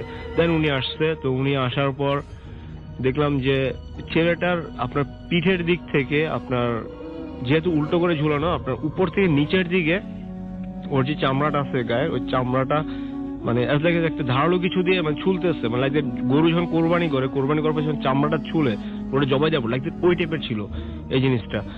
তো ওইখানে দেখলাম, তো যেহেতু একটা মানুষের চামড়া ছুলতেছে অবভিয়াসলি ওর রক্ত পড়বে, আর বাচ্চাটা কোনো মানে নড়াচড়া না, কোনো কিছু না। তো একটু পরে খেয়াল করলাম যে বাচ্চাটার চোখটা ছিল হচ্ছে, আপনি কঙ্কাল দেখছেন মেবি, কঙ্কালটার ভিতরে যখন চোখ থাকে না জাস্ট খুলির একটা অংশ দেখা যায়, যার কোনো চোখ নেই কোনো কিছু, লাইক ওই টাইপের। তো যখন ওর যখন রক্ত পড়তেছে তখন আমি খেয়াল করলাম যে বিছানা যে জিনিসটা, ওই বিছানাটার ভিতরে ব্লাড পড়লে যে ধরনের রেড হয়ে যায় কালারটা, ওই টাইপের কালারটাই, কারণ আপনার যে লাইটটা ছিল হোয়াইট, তো ওই রেড কালারটা আরো বেশি করে প্রস্ফুটিত হচ্ছে, তারপরে চোখে পড়লো যে রেড জিনিসটা। তখন বুঝলাম যে চামড়াটা ছুলতে তখন কিছু রক্ত পড়ছে ওর নিচে। তো ইন দ্যাট টাইম আমিও জিনিসটা হচ্ছে কিরকম, মানে আমিও একদম স্ট্রেট ওটা দেখতেছি, ও কাজিনে দেখতেছে, আমারও খেয়াল নেই যে আমরা জিনিসটা দেখতেছি। একটা মানুষ মানে যখন হঠাৎ করে কোনো কিছু দেখে জিনিস কোনো বুঝে না, তো পাশ থেকে মানে এটা দেখতে দেখতে কোন দিকে টাইম চলে গেছে, লঞ্চটা মেবি চলে আসছে যে একদম চাঁদপুরে ল্যান্ড করবে এই টাইপের, মানে জাস্ট দাঁড়াবে, এখন চলে আসছে। ওই টাইমে যখন লাস্ট টাইমে কোনো কিছু খাওয়ার পরে টাকা দিতে হয়, বয়দেরকে যখন টাকা দেওয়া হয় তখন রুমে আসে টাকাটা নেওয়ার জন্য, তখন ঠিক ওই দোকানদারের একটা চাচা এই টাইপের কেউ, মানে প্রায় 2 জন ওরা আসছে যে আমাদের টাকাটা নেওয়ার জন্য। তো ওরা আসে দেখতেছে যে আমরা 2 জন বসা নিচে। তো চাচাটা এসে জাস্ট আমাদেরকে মানে ধাক্কা দিল। তো ধাক্কাটা দেওয়ার পরে তো আমাদের জিনিসটা হলো, তখন আমাদের সেন্সটা আবার ব্যাক আসছে যে আমরা কি দেখলাম। তো বাকিটা ওই বল। তো তখন 2 জন লোক ছিল আমাদের সাথে এবং আমাদেরকে ধাক্কা দিচ্ছে, বলছে তোমরা এখানে বসে আছো কি হয়েছে, বা তোমরা টাকা দিয়ে না দিয়ে এখানে এসে বসে আছো কেন। তো তখন আমরা হঠাৎ করে একটা ধরা খাইছি এরকম একটা ব্যাপার, যে আপনি যদি 2-3 দিন ঘরে একদম বন্ধু অবস্থায় থাকেন বা ফেসবুকে কিছু চালাইতেছেন, আপনি হঠাৎ বের হয়ে যদি আকাশের দিকে তাকান দেখবেন অনেক ব্রাইট এবং চোখটা ঝলসে যাচ্ছে। হঠাৎ করে এরকম মনে হলো এবং আমরা দেখতে সামনে কিছু নাই এবং যে ঝোলানো যে বাচ্চা ছিল বা তার যে প্লাস্টার পড়তেছিল, ইভেন কেবিনের যে বেডটা যেটা হসপিটাল বেডের মতো সাদা, সেখানে কোনো ব্লাডের মার্কস নাই। ওর যে লোকটা ছিল তার মানে প্রায় এজ 30-35 এরকম এর মধ্যে হবে, and like he was not there, and like কিছুই ছিল না। এন্ড ওই দুটা লোক বলতেছে কি হয়েছে, তোমরা কি সমস্যাটা কেমন? বলছে আমরা একটা মানে অস্বাভাবিক কিছু হয়েছে এখানে, আমরা এরকম একটা দেখছি। তোরা বলছে ওকে ফাইন, আমরা সেটা ডিসকাস করতেছি, সমস্যা নেই, লঞ্চ প্রায় চলে আসতেছে, তোমরা বের হয়ে আসার পর আমরা দাঁড়িয়েছি, উনি পানি এনে দিচ্ছে, আমরা খাইছি। এবং ওনার সাথে যখন শেয়ার করা হয়েছে উনি বলছে ইটস অলরাইট, কারণ এর আগে এরকম একবার হয়েছিল বা কিছু মানুষ কিছু জিনিস শেয়ার করছে তাদের সাথে, যেটা একজন একভাবে দেখছে, বাট আমাদেরটা ছিল টোটালি ডিফারেন্ট এবং এরকম বিস্তরভাবে কেউ কিছু দেখে নাই। ওইটা নিয়ে কথা বলে যাওয়ার পর চলে যায়, বলে ঠিক আছে লঞ্চ এখন বেড়ে গেছে, তোমাদের এখানে থাকার দরকার নেই, তোমাদের ব্যাগ যা আছে নিয়ে বাইরে আসো। তো বাইরে আমরা তখন 3 তলা থেকে 2 তলা নেমে লঞ্চের সামনের দিকে একটা খোলা জায়গা আছে, ওরকম জায়গায় দাঁড়ায় আছে এবং লঞ্চটা ভিড়ে গেছে, লোকজন নামতেছে, আমরা এখানে দাঁড়িয়ে ওয়েট করতেছি, ভিড় কমলে আমরা বের হবো এরকম। তো তখন তানভীর ভাই আমাকে বলছে যে তুই যে ফার্স্টে গেলি কি দেখলি বা তুই আসলি না কেন, এরকম একটা কোশ্চেন। দেন আমার তখন আস্তে আস্তে মনে পড়তেছে যে কি হয়েছিল, যে আমি যখন ফার্স্টে উঠতেছিলাম, জাস্ট আমি আমার মতো উঠতেছিলাম এবং উঠে দেখি যে আমার রুমের দরজা খোলা, লাইক আমি চোর বা কেউ কি কিছু করতেছে, কারণ এটা চাবি ওদের কাছে থাকতে পারে। হঠাৎ করে বোরখা পরা একটা মেয়ে বের হয়েছে, মানে খুবই উইয়ার্ড, বোরখা, জাস্ট বোরখা, মেয়ে বা ছেলে বোঝা যাচ্ছে না, বোরখা এবং বাতাসে তার একটা লড়তেছে, মানে সামনেই যাচ্ছে না পিছিয়ে যাচ্ছে বোঝা যাচ্ছে না, বোরখাটা অপর বের হয়ে দৌড় দিয়ে গেল এবং আমি জাস্ট দৌড় দিয়ে আমার রুমের সামনে গেছি, আমি ওই লোকের দিকেও বা মহিলার দিকেও তাকাই নেই, রুম ওইটা দেখে আমি এখানে বসে উঠছি এবং দেখছি একটা বাচ্চা এরকম ঝুলে আছে এবং ওই মুহূর্তে তানভীর হয়ে আসছে, জানি না কতক্ষণ ধরে দেখতেছি। এটা নিয়ে যখন ডিসকাস করতেছিলাম তখন জাস্ট নিচে তাকে আমরা যেটা দেখলাম, সেম একটা লোক, সাদা শার্ট পরা, তার এক কাঁধে একটা ব্যাগ টাইপের কিছু গ্রামের মানুষ গেলে যেটা নেয় প্রেসিডেন্ট সামথিং, তার একটা হাতে একটা বাচ্চা, বাচ্চাটা প্রায় 6-7 মাস বছর হবে, বাচ্চাটা জাস্ট অত কিছু বোঝা যাচ্ছে না, একটা বাচ্চা এবং তার সাথে একটা মহিলা যে লাইক বোরখা পরা এবং তারা দাঁড়ায় আছে, মুভমেন্ট নাই কোনো, জাস্ট দাঁড়ায় আছে। এবং এটা দেখে আমরা বলছি ওই লোকটা কি আমরা এরকম কিছু দেখছি, মানে আমাদের অনুভূতি নাই, মানে আমরা যেরকম ভূত দেখলে একদম শেষ, কেউ সেন্সলেস হয়ে গেছে, কেউ নিজেকে হাসপাতালে আবিষ্কার করে, আমরা এরকম কোথাও আবিষ্কার করিনি নিজেদেরকে। কিন্তু আপনাদের ওইটা মানে জাস্ট আপনি আমরা দেখতেছি বের হয়েছে আবারও সেই ওরকম। এখন ওরা কি উঠবে বা নেমে গেল বা কিছু আমরা যেটা করা উচিত ছিল আমরা সেটা করিনি, আমরা জাস্ট ওইদিকে না যাই, আমরা জাস্ট আমাদের মতো চলে আসছি গ্রামে। এবং রিক্সা দিয়ে যখন যাচ্ছিলাম প্রচন্ড ভয় পাচ্ছিলাম, বাড়িতে যাওয়ার পর জ্বর হয়েছে, মানুষের সাথে শেয়ার করা হয়েছে আর কি, পরে ঝাড়ফুঁক টাইপের কিছু ম্যানেজ করছে আমাদের ফ্যামিলি। আপনাদের যখন ঝাড়ফুঁক করার সময় আপনাদের যে হুজুর এসেছিলেন, সেই হুজুর কিছু বলেছেন এই সম্পর্কে? না, সেই হুজুর ছিল গ্রামের হুজুর, আমাদের ওইখানে মানে যে গ্রাম মহিষাদী গ্রাম, সেই গ্রামের একদম মানে আমাদের কাছাকাছি যে মসজিদ ছিল তিনি। আর আমি একটা জিনিস জিজ্ঞেস করি যে আপনারা এই যে হুট করে দেখলেন, এর আগে কখনো আপনারা লাইফে কখনো ভয় পেয়েছেন নাকি? ভয় তো সাধারণত আমরা পাইতাম ভূত এফএম শুনে। আপনার কাছে একটু আসবো, আপনি বলছিলেন যে আপনাদের সাথে তেমন কিছু এরকম ঘটেনি, কিন্তু আপনাদের বাসায় কিছু ঘটনা ঘটে, হ্যাঁ একটু যদি বলতেন ছোট্ট করে। আমি সিম্পলি একটা শর্ট ফর্মে একটা কিছু বলতে পারি যেটা আমার ফ্যামিলির সাথে লাইক দ্যাট, মানে আমার ফাদারের সাথে ঘটে গেছে, বাট আমি ব্রিফে যাব না, ছোট একটা জিনিস বলবো। যে আমাদের বাসা ছিল আপনার নিচতলায়, তো আমার আব্বু আসর নামাজের পরে তসবি পড়তেছিল, তসবিটা ছিল আমাদের বারান্দার আপনার রেলিংটার উপরে, যার উপর সাইডটা ছিল কোনো লোহা বা কোনো কিছু দিয়ে না, জাস্ট শুধু ওয়াল ছিল, ওয়াল উপর বসে তসবি পড়তেছে আব্বু। দেন তসবি যখন পড়তে পড়তে ইন দ্যাট টাইম আব্বুর হাত থেকে হঠাৎ তসবিটা টান দিয়ে নিয়ে গেছে, নিয়ে যে এই আমাদের বারান্দার সামনে বৃষ্টি হয়েছিল, তো বৃষ্টির সাথে আপনার ম্যাচ করে ড্রেনের কিছু পানি ছিল, তো এটা মানে একটু ময়লা ছিল, তো ময়লা পানিটা আমাদের আমার যে বাসার সামনে ছিল, এটা ছিল আপনার চিডংয়ে নেভি হাসপাতাল গেটে নাহারভিলা, বাসাটাও বলে দিলাম, নাহারভিলাটা চিনে যারা চিডংয়ে ছিল, ওটার সামনে কিছু স্পেস আছে ওই ময়লা জায়গাটায়। তো আব্বুর হাত থেকে তসবিটা ডিরেক্ট কে নিয়ে গেছে সেটা আব্বু জানে, আব্বুর সামনেই ঘটছে সবকিছু। আব্বুর হাত থেকে নিয়ে যে জাস্ট যে ওই যে ময়লা পানির ভিতরে তসবিটা ফালা দেওয়া হয়েছে, তো ফালা দেওয়ার পর আব্বু আর কোনো কিছু বলে নাই, আম্মুকে জাস্ট ডাক দিল, আম্মুকে ডাক দেওয়ার পরে আম্মু ওখান থেকে তসবিটা এনে সোনার উপর পানি দিয়ে রেখে দিছে। That's it. আমি এর থেকে আর বেশি কিছু বলতে যাচ্ছি না, কারণ যেহেতু আমার ফ্যামিলির সাথে করে। মানে কিন্তু এটা হচ্ছে আপনার, আপনি বিশ্বাস করেন যে আসলেই? আমি বিশ্বাস নেই এটা, আমি 100%। কারণটা হচ্ছে যে এটা আমার ফাদারের সাথে আমি, হ্যাঁ আমি মানে আপনি বলতে যাচ্ছেন না, কিন্তু আপনি আমাকে অনেক কিছু অফেয়ারে বলেছেন, সেটা হয় নাই বললেন, হ্যাঁ, বাট আপনি সামনাসামনি দেখেছেন। এটা আমি বিশ্বাস করি। ওকে, থ্যাংক ইউ ভেরি মাচ। হ্যাঁ, কি বলবেন? ওয়েল, আমি আরেকটা অ্যাড করতে চাচ্ছি যে যখন আমরা ওই আমাদের লঞ্চ কাহিনীটা হলো এবং সেটার পরে যখন আমরা গ্রামে যাই এবং এটা শেয়ার করা হয়, আমাদের ছোট মামা তখন ছিলেন গ্রামে, যেহেতু একটা বিয়ে অকেশন হবে, তো তার সাথে সে অনেকটা ফ্রেন্ডলি আমাদের সাথে, এবং তিনি যেটা বললেন যে ইটস অল রাইট, এটা হয় যে জিন ইনসান দুজনই আল্লাহ সৃষ্টি করছেন, এরকম একটা ব্যাপার। তো মামা আমাদের সাথে একটা ছোট ব্যাপার শেয়ার করছিলেন যে তিনি যখন গ্রামে থাকতেন তখন অনেক আগে, দেখেন লাইক 15 years ago, এরকম 2000 বা 1998 এরকম। তো গ্রামে যখন আমাদের নানু বাড়ি, ওইখানে জাস্ট 3টা ঘর ছিল, আমরা গ্রামে যেটা জানি অনেকগুলো ঘর মেনে একটা বাড়ি এরকম হয়। তো মামা যখন ছোট ছিলেন তখন তিনি অলওয়েজ একটা পাইপ নিয়ে ঘুমাইতেন, একটা জিআই পাইপ বলে যেগুলোকে। এটা সাধারণত চোরকে পেটানোর জন্য, ভূতকে না। অস্বাভাবিকভাবে ওই দিন মামা শব্দ শুনতেছিল, এবং এটা সাধারণত কোনো চোরের সাউন্ড একটা রাতে। আচ্ছা। এবং মামা বের হন, ভাবছেন যে কোনো চোর বা এরকমই হবে, এবং তিনি সেই পাইপটা নিয়ে বের হন। বের হয়ে বাড়িতে 3টা ঘর 3 দিকে এবং মাঝখানে একটা উঠান, এবং তার এক কর্নারে একটা পাখির ঘর, যেটা মানে মাটির চুলা যেখানে রান্না করা হয়, এবং সেখানে মামা দেখলেন একটা বয়স্ক মহিলা, খুবই বয়স্ক মহিলা, লাইক 90 এজ এরকম বয়স্ক মহিলা। এবং উনি মানে মাটির যে চুলাটা আছে সেখান থেকে কিছু ছাই হয় পড়ার পরে সেটা উঠাচ্ছেন এবং উঠে এক পাশে রাখতেছেন। মামা খুব ভয় পেয়েছে জিনিসটা দেখে, কারণ সাধারণত তিনি ওনাকে কখনো গ্রামে দেখেন না, এবং এটা খুবই উইয়ার্ড একটা অ্যাক্ট, কারণ পাগল হলে এই কাজটা করবে। চুলা থেকে অ্যাশ উঠে পাশে রাখতেছে, এবং তার কোনো মানে একটা রিদমিক ওয়েতে সেটা করতেছে, অন্যদিকে দেখাচ্ছে না, সে তার মনে কাজ করতেছে। মামা গিয়ে বললো যে কে এখানে?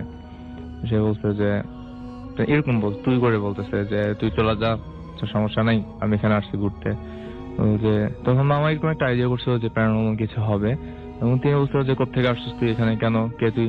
সেও তুই করে বলা শুরু করছে, এবং লাইক মামা বলতেছিলেন এভাবে, এবং সে বলছে যে আমি ইন্ডিয়া থেকে আসছি এবং আমি এই বাড়িটা দখল করবো, এখানে কে কে আসছো তোমরা বের হও, এইসব টাইপের আতুবি কথা বলতেছিল। এবং মামা এটা নিয়ে খুবই রাগ হয়, এবং তিনি খুব সাহসী ছিলেন, কেন আমি জানি না। মামা এটা আমার সাথে শেয়ার করছেন, এবং তিনি হয়তো এখন শুনতেছেন আমাদের ছোট মামা।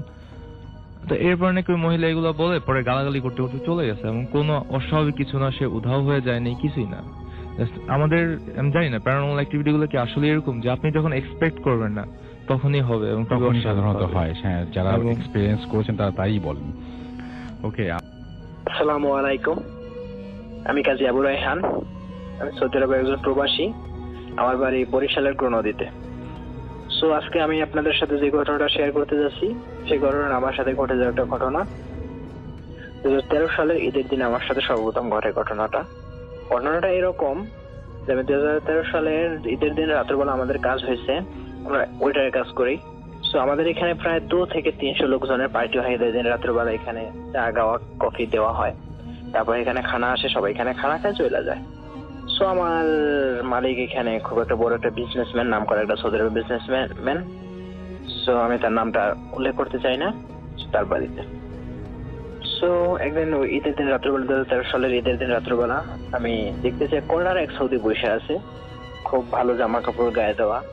আমি তার কাছে গেলাম, তাকে জিজ্ঞাসা করলাম, স্যার আপনাকে আমি চা গাওয়া এনে কফি কিছু দেবো? সে বললো না, আমার লাগবে না।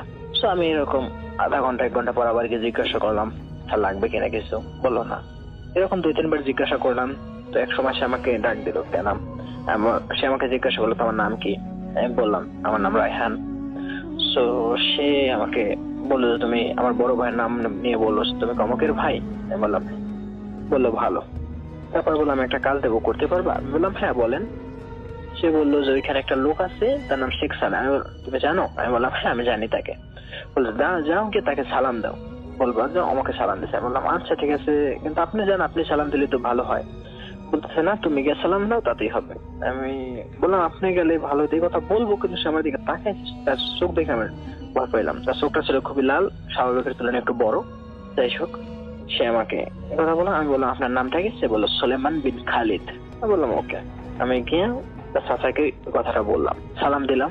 তার চাচা বললো ওয়ালাইকুম আসসালাম, কথাটা বললাম। কিন্তু যখন আমি নামটা বলছিলাম তখন তার চাচা আমার দিকে তাকাইছিল, শেখ সালে।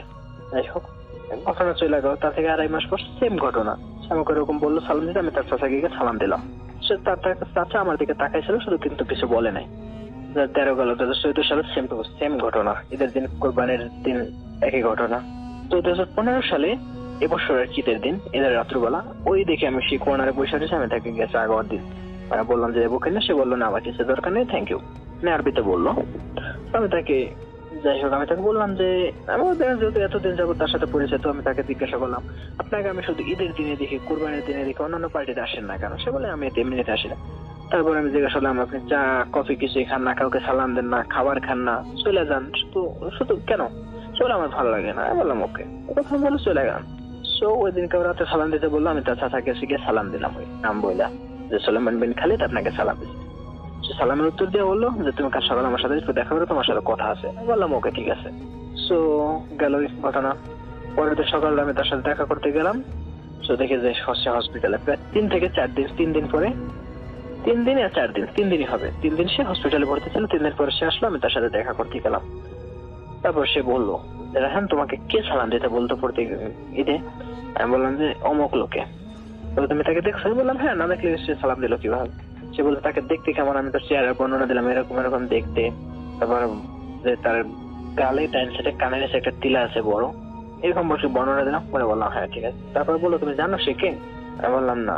সে তারপরে বলে চাচা বললো, আমার মালিকের চাচা বললো সে তোমার আমার ভাইপো, তোমার মালিকের ছোট ভাই। আমি বললাম তাকে তো কোনো সময় দেখি না। পরে বললো সে মারা গেছে। আমি তো শুনে অবাক যে 3 বছর যাবত আমি তাকে দেখতেছি, কাল রাতে দেখলাম সে বলতেছে মারা গেছে। বললাম কিভাবে মারা গেছে? পরে বলছে গাড়ি অ্যাক্সিডেন্টে মারা গেছে 2010 সালে। আমি তো শুনে বাকরুদ্ধ হয়ে গেলাম, কি বলবো। তারপর সে জিজ্ঞাসা করলো তুমি তাকে কবে কবে দেখো? আমি বললাম যে তাকে শুধু আমি ঈদের দিন রাত্রেবেলায় দেখি, আর কোনো সময় দেখি না।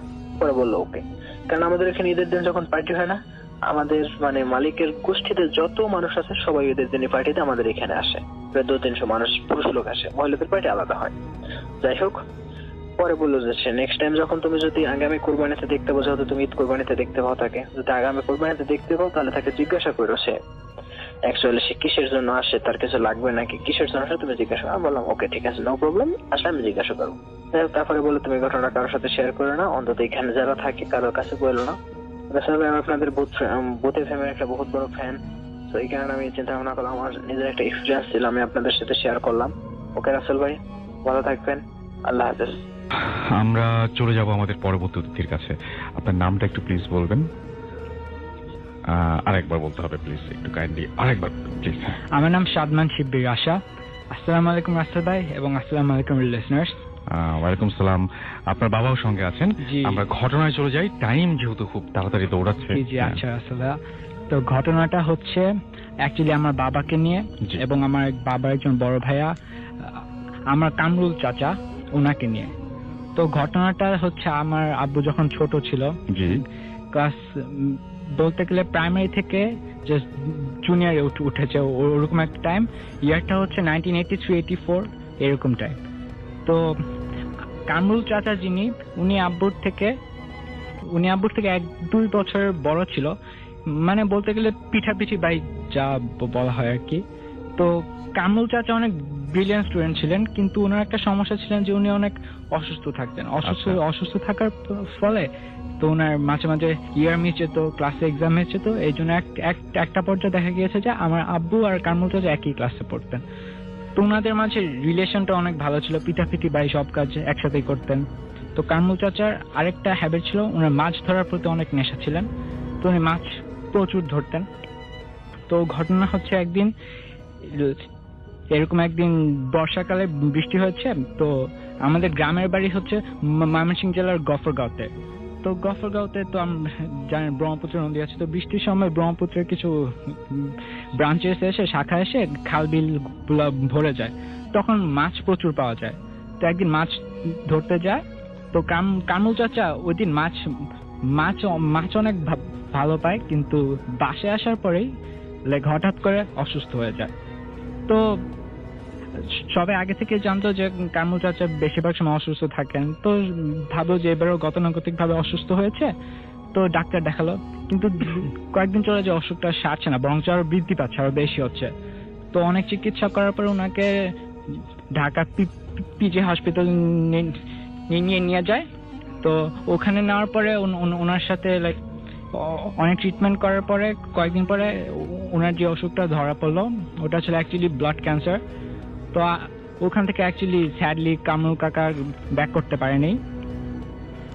জি। তো কামরুল কাকা ওখান থেকে আর ব্যাক করতে পারেনি। তো ঘটনা শুরু হচ্ছে এই যে এখান থেকে যেদিন আমরা কামরুল তাহলে এই কাকা বাকি মারা যায়। অংশটুকু আপনার বাবার কাছ থেকে শুনি। জি জি জি। ওকে, হ্যাঁ।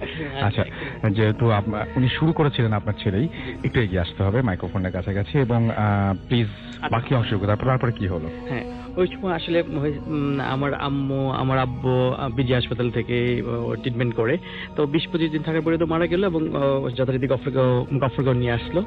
নিয়ে আসার পরে অ্যাটলিস্ট যেদিন মারা গিয়েছে ঠিক সেই দিন আমরা তখন তো ছোটই, বাড়িতে তেমন লোক ছিল না, সবাই মৃত্যুর খবর শুনে গফরগাঁও চলে আসছে। গফরগাঁও আসার পরে আমি ছিলাম, আমার বোনেরা ছিল। তো আমাদের পাশের একদম রিলেটেড একজন ইকবাল নাম, আমার মাইস্টার সম্পর্ক হয়, তো সে মৃত্যুর খবরটা নিয়ে আসে। আলটিমেটলি ওই মুহূর্তে আমরা অনেকটা খুবই এক্সাইটেড হয়ে যাই এবং আমরা কান্নাকাটি শুরু করি। তো আমাদের বাড়িতে পুরুষ মানুষ তেমন ছিল না। তো এক পর্যায়ে আমি এবং আমার বোন সবাই বাড়ির মাঝখানে উঠানে থাকা অবস্থায় এই কান্না তো চলতে থাকে। তো হঠাৎ করে একবার আমার আরেক চাচাতো ভাই আছে সোহেল ভাই, নিশ্চয়ই সোহেল ভাই শুনতেছে কিনা, যে শুনে থাকলে তাকে সালাম। ওকে, সোহেল ভাই সে আমাকে হঠাৎ করে তার একদম হুবহুব সে আইসে বলতেছে কি যে শিবির চল গফরগাঁও যাই। তো গফরগাঁও যাই এই কথা বলার সঙ্গে সঙ্গে আমি একেবারে তার সঙ্গে সঙ্গে রওনা দিয়ে দিই। যখন আমি রওনা দিই ঠিক আমাদের বাড়ির পাশ দিয়ে টিউবওয়েলের পাশ দিয়ে রাস্তাটা, তো অ্যাটলিস্ট আমাদের গফরগাঁও যেতে হলে আমার বাড়ি থেকে পশ্চিম দিকে রাস্তা। তো দেখি যে খুব তাড়াহুড়ো করে সে আমাকে একদম বাম হাত ধরে টেনে টেনে নিয়ে যাচ্ছে। তো যখন টেনে নিয়ে যাচ্ছে তা আমি বুঝতে পারতেছি খুব তাড়াহুড়া করতেছে। এই জন্যে আসলে বাড়ি থেকে প্রায় 20 গজ আউট হওয়ার পরেই আমি দেখি আর অ্যাটলিস্ট আমি মাটিতে নেই, আমার শূন্যে ভাসছি, আমি মনে হলো যে আমি শূন্যে ভাসতেছি। তো এইরকম একটা সিচুয়েশনে যখন আমি বললাম যে সোহেল ভাই কি করতেছো, এত তাড়াহুড়া করতেছো, যখন আমি তার দিকে তাকানোর পরেই তো দেখি যে এমন বিকট চেহারা, দাঁত কেমন লম্বা, কি যে একটা অবস্থা। আমার তো এখনো শরীর শিউরে যে আজকে এতদিনের ঘটনা। ছেলে রাশা বারবার করে বলছিলেন একটা কথা যে এখনো আপনি বলতে গেলে আপনার নাকি সমস্যা, আমার একদম টোটালি অবস্থা, কারণ একটা জিনিস শোনা একরকম আর আপনি একদম সামনে থেকে এরকম। হ্যাঁ, সামনে। তো আমি কি করলাম ওই মুহূর্তে, আমি তখন ছোটবেলা থেকে আমাদের সব তো আমরা ইসলামিক রীতিনীতি বড় হয়েছি এবং নামাজ পড়ি। আমার আব্বাও টিচার ছিলেন, তো উনি মারা গেছেন, আল্লাহ ওনাকে বেহেশত নসিব করুক। তো অ্যাটলিস্ট আমার ওই মুহূর্তে মনে আসলো যে আমি সামথিং একটা প্রবলেমে পড়ে যাচ্ছি। তো এই মুহূর্তে আল্লাহর নাম বলে জোরে আমার যত ওই মুহূর্তে আমার শক্তি কোত্থেকে আসছে আল্লাহ জানে, আমি তো এত বেশি প্রেসার দিয়ে ওনার এইটা আমি করি, হাতটা ওর কাছ থেকে আমি ছুটানোর পরেই একদম এক দৌড়ে এসে বাড়িতে উঠানে এসে পড়ে যাই। পড়ে যাওয়ার পরে আমার তো তখন সব কাঁপতেছি, আমার কান্নাকাটি কোনো খবর নেই, আমি কাঁপতেছি।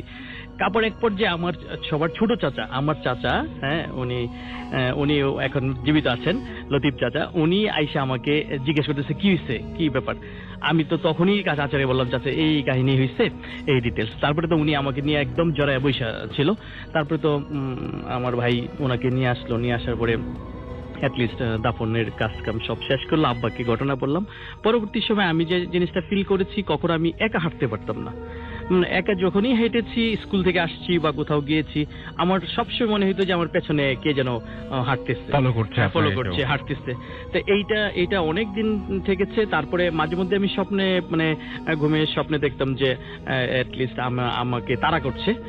তাড়া করতে করতে করতে করতে এক পর্যায়ে আব্বাকে হঠাৎ আমি পেয়েছি, আব্বা আমার সামনে দাঁড়ানোর পরে আর এটা এফেক্ট করতে পারে নাই এরকমটা। এবং এটা একদম সিরিয়াস লাইফে এরকম একটা এক্সপিরিয়েন্স, চরম একটা ব্যাপার। তো আল্লাহর মতে আমি এখন ভালো আছি, কিন্তু আমি ওই ভাইয়ের সঙ্গে আমার খুবই একটা আন্ডারস্ট্যান্ডিং ছিল, যদিও আমরা খুব একসাথে অনেক বড় হয়েছি।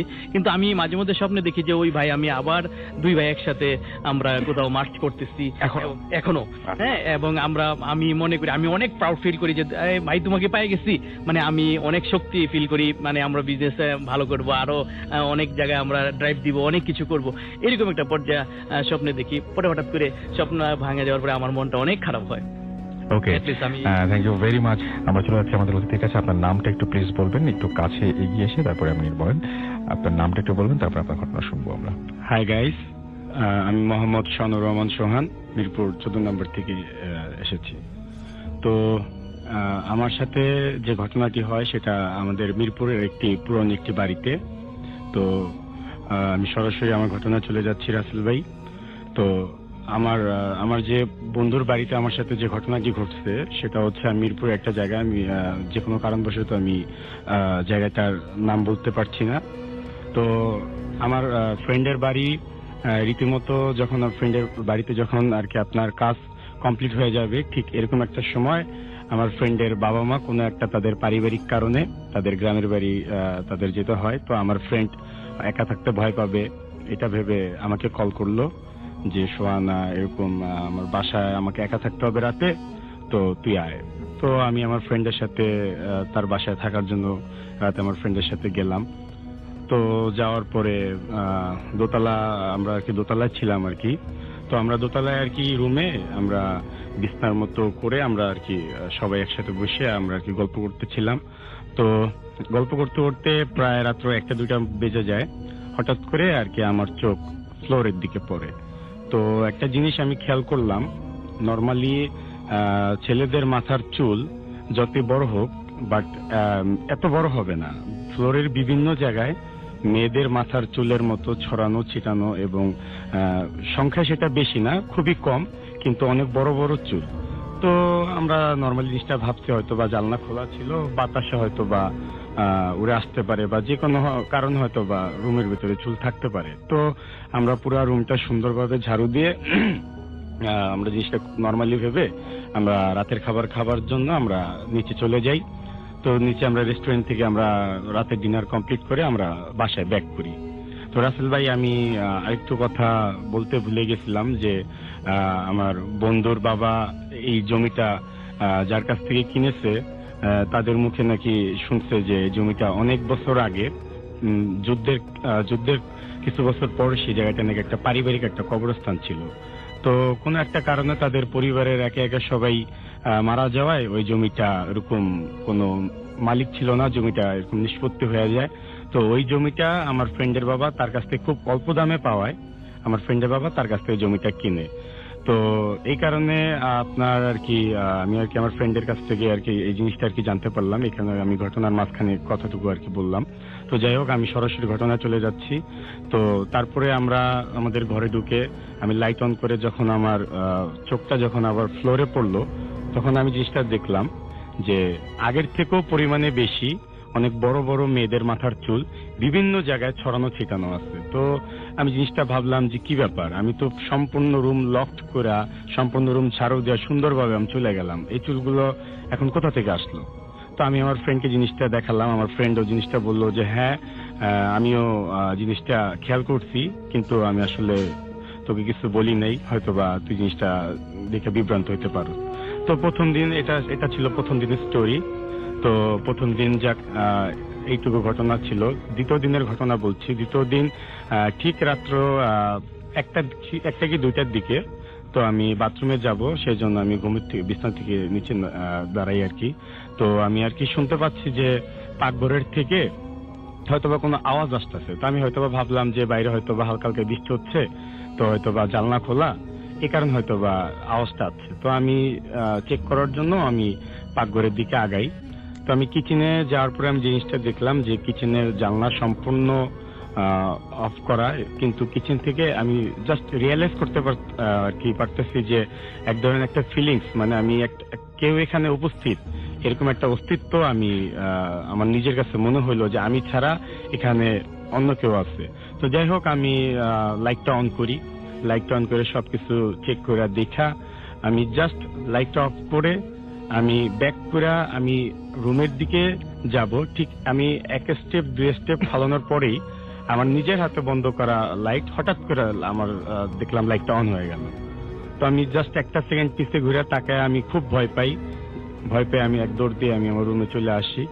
আমি আমার ফ্রেন্ডকে জিনিসটা বলি যে আমি নিজের হাতে লাইটটা অফ করছি, সে লাইটটা কিভাবে অন হয়। তো আমার ফ্রেন্ড আমাকে বলে যে হয়তো বা কোনো মানে ইলেকট্রিক কারণে বা যে কোনো একটা কারণ হয়তো বা তোমার হ্যালোসিনেশন, এটা হয়তো বা তোমার ভুল হয়েছে। তো যাই হোক, তো ওর বাবা মা গ্রামের বাড়ি থেকে ব্যাক করার পরে আন্টি আঙ্কেলকে বিষয়গুলো আমি বলি, আমার ফ্রেন্ড বলে। তারপরে আন্টি আঙ্কেল ওই বাসার ভালো করে বড় করে এক শুক্রবারে একটা ইমাম সাহেবকে আনে, মিলাদ পড়ায়, এবং তারপরে আমার ফ্রেন্ডের মুখে শুনি তারপরে নাকি বাসায় এই ধরনের সমস্যা আর কখনো হয় না। আর বিভিন্ন ধরনের যে আওয়াজ বাসা থেকে পাওয়া যেত সে আওয়াজও পাওয়া যায় না। আর ওই ফ্লোরের যে চুলের যে ব্যাপারটা ছিল সেই জিনিসটাও নাকি ভ্যানিশ হয়ে গেছে। তো রাসেল ভাই, এই ছিল আমার ঘটনা। অনেক ধন্যবাদ আপনাকে। আমরা কথা না বাড়িয়ে, যেহেতু সময় খুব কম, চলে যাচ্ছে আমাদের পরবর্তী অতিথির কাছে। আপনার নামটা একটু বলবেন, তারপর হ্যালো, আসসালামু আলাইকুম লিসেনার্স, আমি অনেক ফ্রম ধানমন্ডি সাতাশ। আজকে আমি আমার যে এক্সপিরিয়েন্স শেয়ার করব 2010 এর একটি স্টোরি। ওইটা বেসিক্যালি আমার স্টোরিটা হচ্ছে আমার গ্রামকে নিয়ে। তখন আমি ওই গ্রামেই থাকতাম। আমাদের প্রথমেই বলে নেওয়া ভালো যে আমাদের গ্রামটা ছিল জঙ্গলাচ্ছন্ন, অজপরা গায়ে বলতে। তেমনি ওই জায়গায় আমরা অনেক মানে রাত্রে পর্যন্ত আড্ডা দিতাম আমার ফ্রেন্ডদের সাথে, 4-5 জন। তেমনি একদিনের কথা, আমরা আড্ডা দিয়ে মানে রাত্রে 9টা-10টা পর্যন্ত আড্ডা দিলাম। সবাই সবার বাসায় চলে গেল। আমার সাথে একটা কাজিন ছিল। আমি আর আমার কাজিন মানে কথা বলতে বলতে মোবাইলে গেমস খেলতে খেলতে আসতেছিলাম বাসার দিকে। আমাদের বাসা থেকে আর মেইন রোডে যেখানে আড্ডা দিতাম ওইটার দূরত্ব ছিল 4-5 মিনিটের দূরত্ব। ওইটার মানে মাঝে আমাদের রাস্তার মাঝখানে আসতে একটা শেওড়া গাছ পড়ে। আমরা যখন মানে আড্ডা দিতে দিতে মানে দুইজন কথা বলতে বলতে আর গেমস খেলতে খেলতে মোবাইলের দিকে তাকিয়ে আসতেছি, ওই গাছটার কাছে মানে নিচে আসার পর মানে আমি সামনের দিকে তাকালাম, মানে দেখলাম যে অনেক দূর থেকে একটা লোক আসতেছে, পাঞ্জাবি পরা। মানে চেহারা বোঝা যাইতেছে না, অনেক দূরেই মোটামুটি। আমি ওই সময় ভাবলাম মেবি হয়তো মানে আমাদের গ্রামেরই কোনো চাচা হইতে পারে, কারণ ওনারা মাঝে মধ্যে পান সিগারেট খাওয়ার জন্য দোকানে যেত, তাই ভাবলাম। যাই হোক, আমি আমার মানে রীতিমতো গেমস খেলতে থাকলাম। যে সময় আমার মানে ওই লোকটা বা যাই হোক মানে আমার ডান পাশ দিয়ে ক্রস করবে, ওই টাইমে আমি আমার মানে চোখটা নিচের দিকে গেল রাস্তার দিকে। ওই সময় যা দেখলাম তা হলো লোকটার পায়ে ছিল কালো একটা বুট জুতা পরানো। মানে ওইটা দেখে আমি একটু নিয়ে অবাক হলাম, এবং উনি ক্রস করলো 2-3 সেকেন্ড পরেই আমি পিছনে তাকালাম। তাকানোর পর যা দেখলাম তা হলো পিছন সাইড দেখলাম যে মানে আলখেল্লা পরা সৌদি আরবের বাচ্চারা যেরকম থাকে ওই ড্রেস সেমই, কিন্তু উপরে মানে ওদের যেরকম ওই যে মাথার মধ্যে একটা সৌদি আরবেরই মানে পাগড়ি পরা থাকে, ওইরকম একটা পরা পাগড়ি পরা। পিছন সাইড চুলগুলো একদম একটু বড় বড়ই, সাদা দেখতে, কিন্তু চেহারা দেখা যাচ্ছে না, পিছন সাইড দেখা যাচ্ছে। আমি এটা দেখলাম, মনে করলাম হয়তো আমার মনের ভুল, কিন্তু আমি সামনের দিকে তাকালাম। তাকানোর পরে মানে আমার যেই কাজিনটা ছিল জয়, ওরে ডাক দিলাম, বললাম মানে এদিকে একটু দেখতো।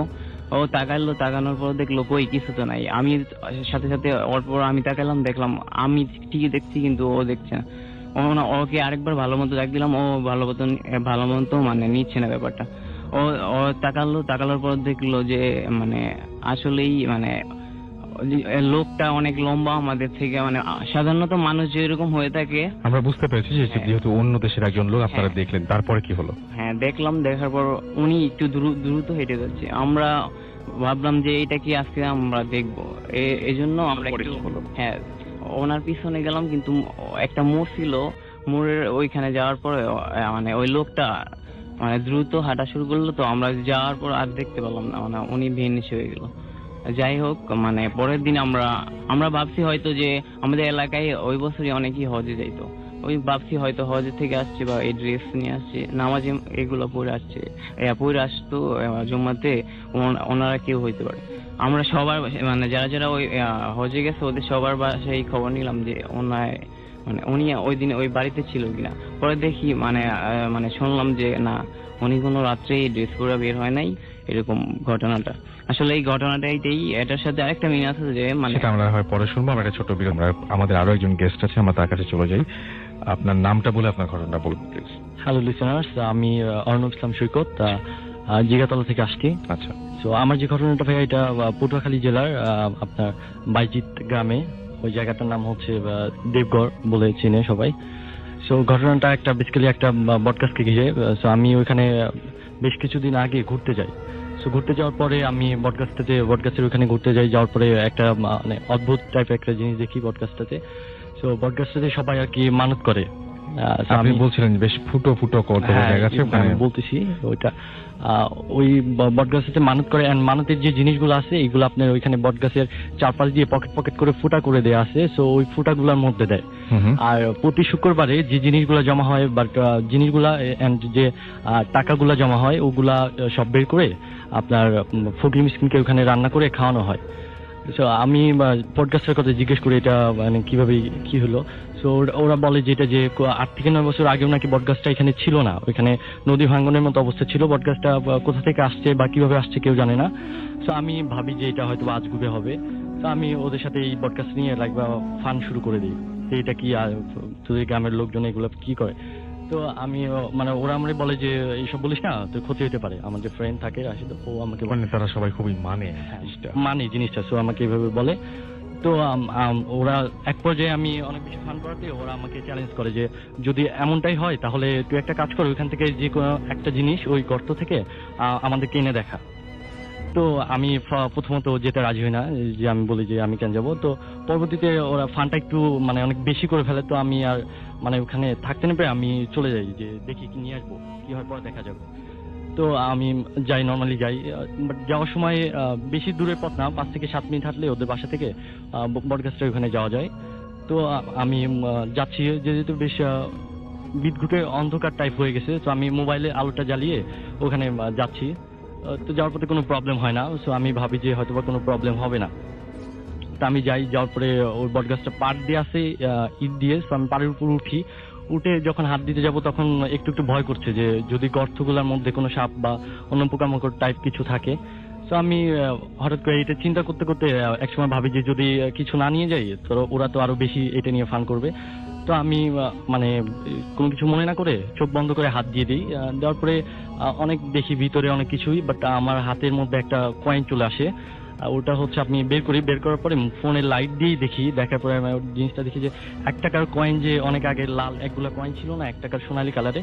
সো ওই কয়েনগুলো দেখে আমি তখন কি করি, কয়েনটা নেওয়ার পরে যখন পিছনে তাকানোর পর দেখি যে কয়েকটা কুকুর ওইখানে মানে এমনিতেই ঘোরাফেরা করতেছে। সো আমি কুকুর এমনিতেও ভয় পাই। তো আমি ওদেরকে না করে আমি সাইড দিয়ে যাওয়ার ট্রাই করি। তো আমি মোটামুটি নিজে মনের মধ্যে ভয় নিয়ে বাসায় চলে আসি। আসার পর ব্যাপারটা ওদেরকে আমি দেখাই জিনিসটা যে এদের দেখ আমি পয়সাটা নিয়ে এসেছি।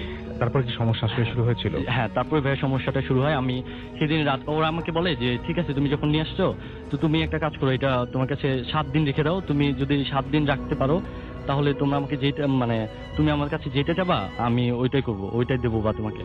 তো আমি বলি যে ঠিক আছে, মানে 7 দিন না, আমি আরো বেশি রাখতে পারবো। তো আমি ওটা রেখে দিই। রাখার পর যে জিনিসটা হয়, আমি প্রতিদিন রাতে স্বপ্ন দেখা শুরু করি। ওখানে যে কদিন থাকি আমি প্রতিদিন রাতে স্বপ্ন দেখা শুরু করি যে আমি একটা রুমের মধ্যে এক কোনায় বসে আছি।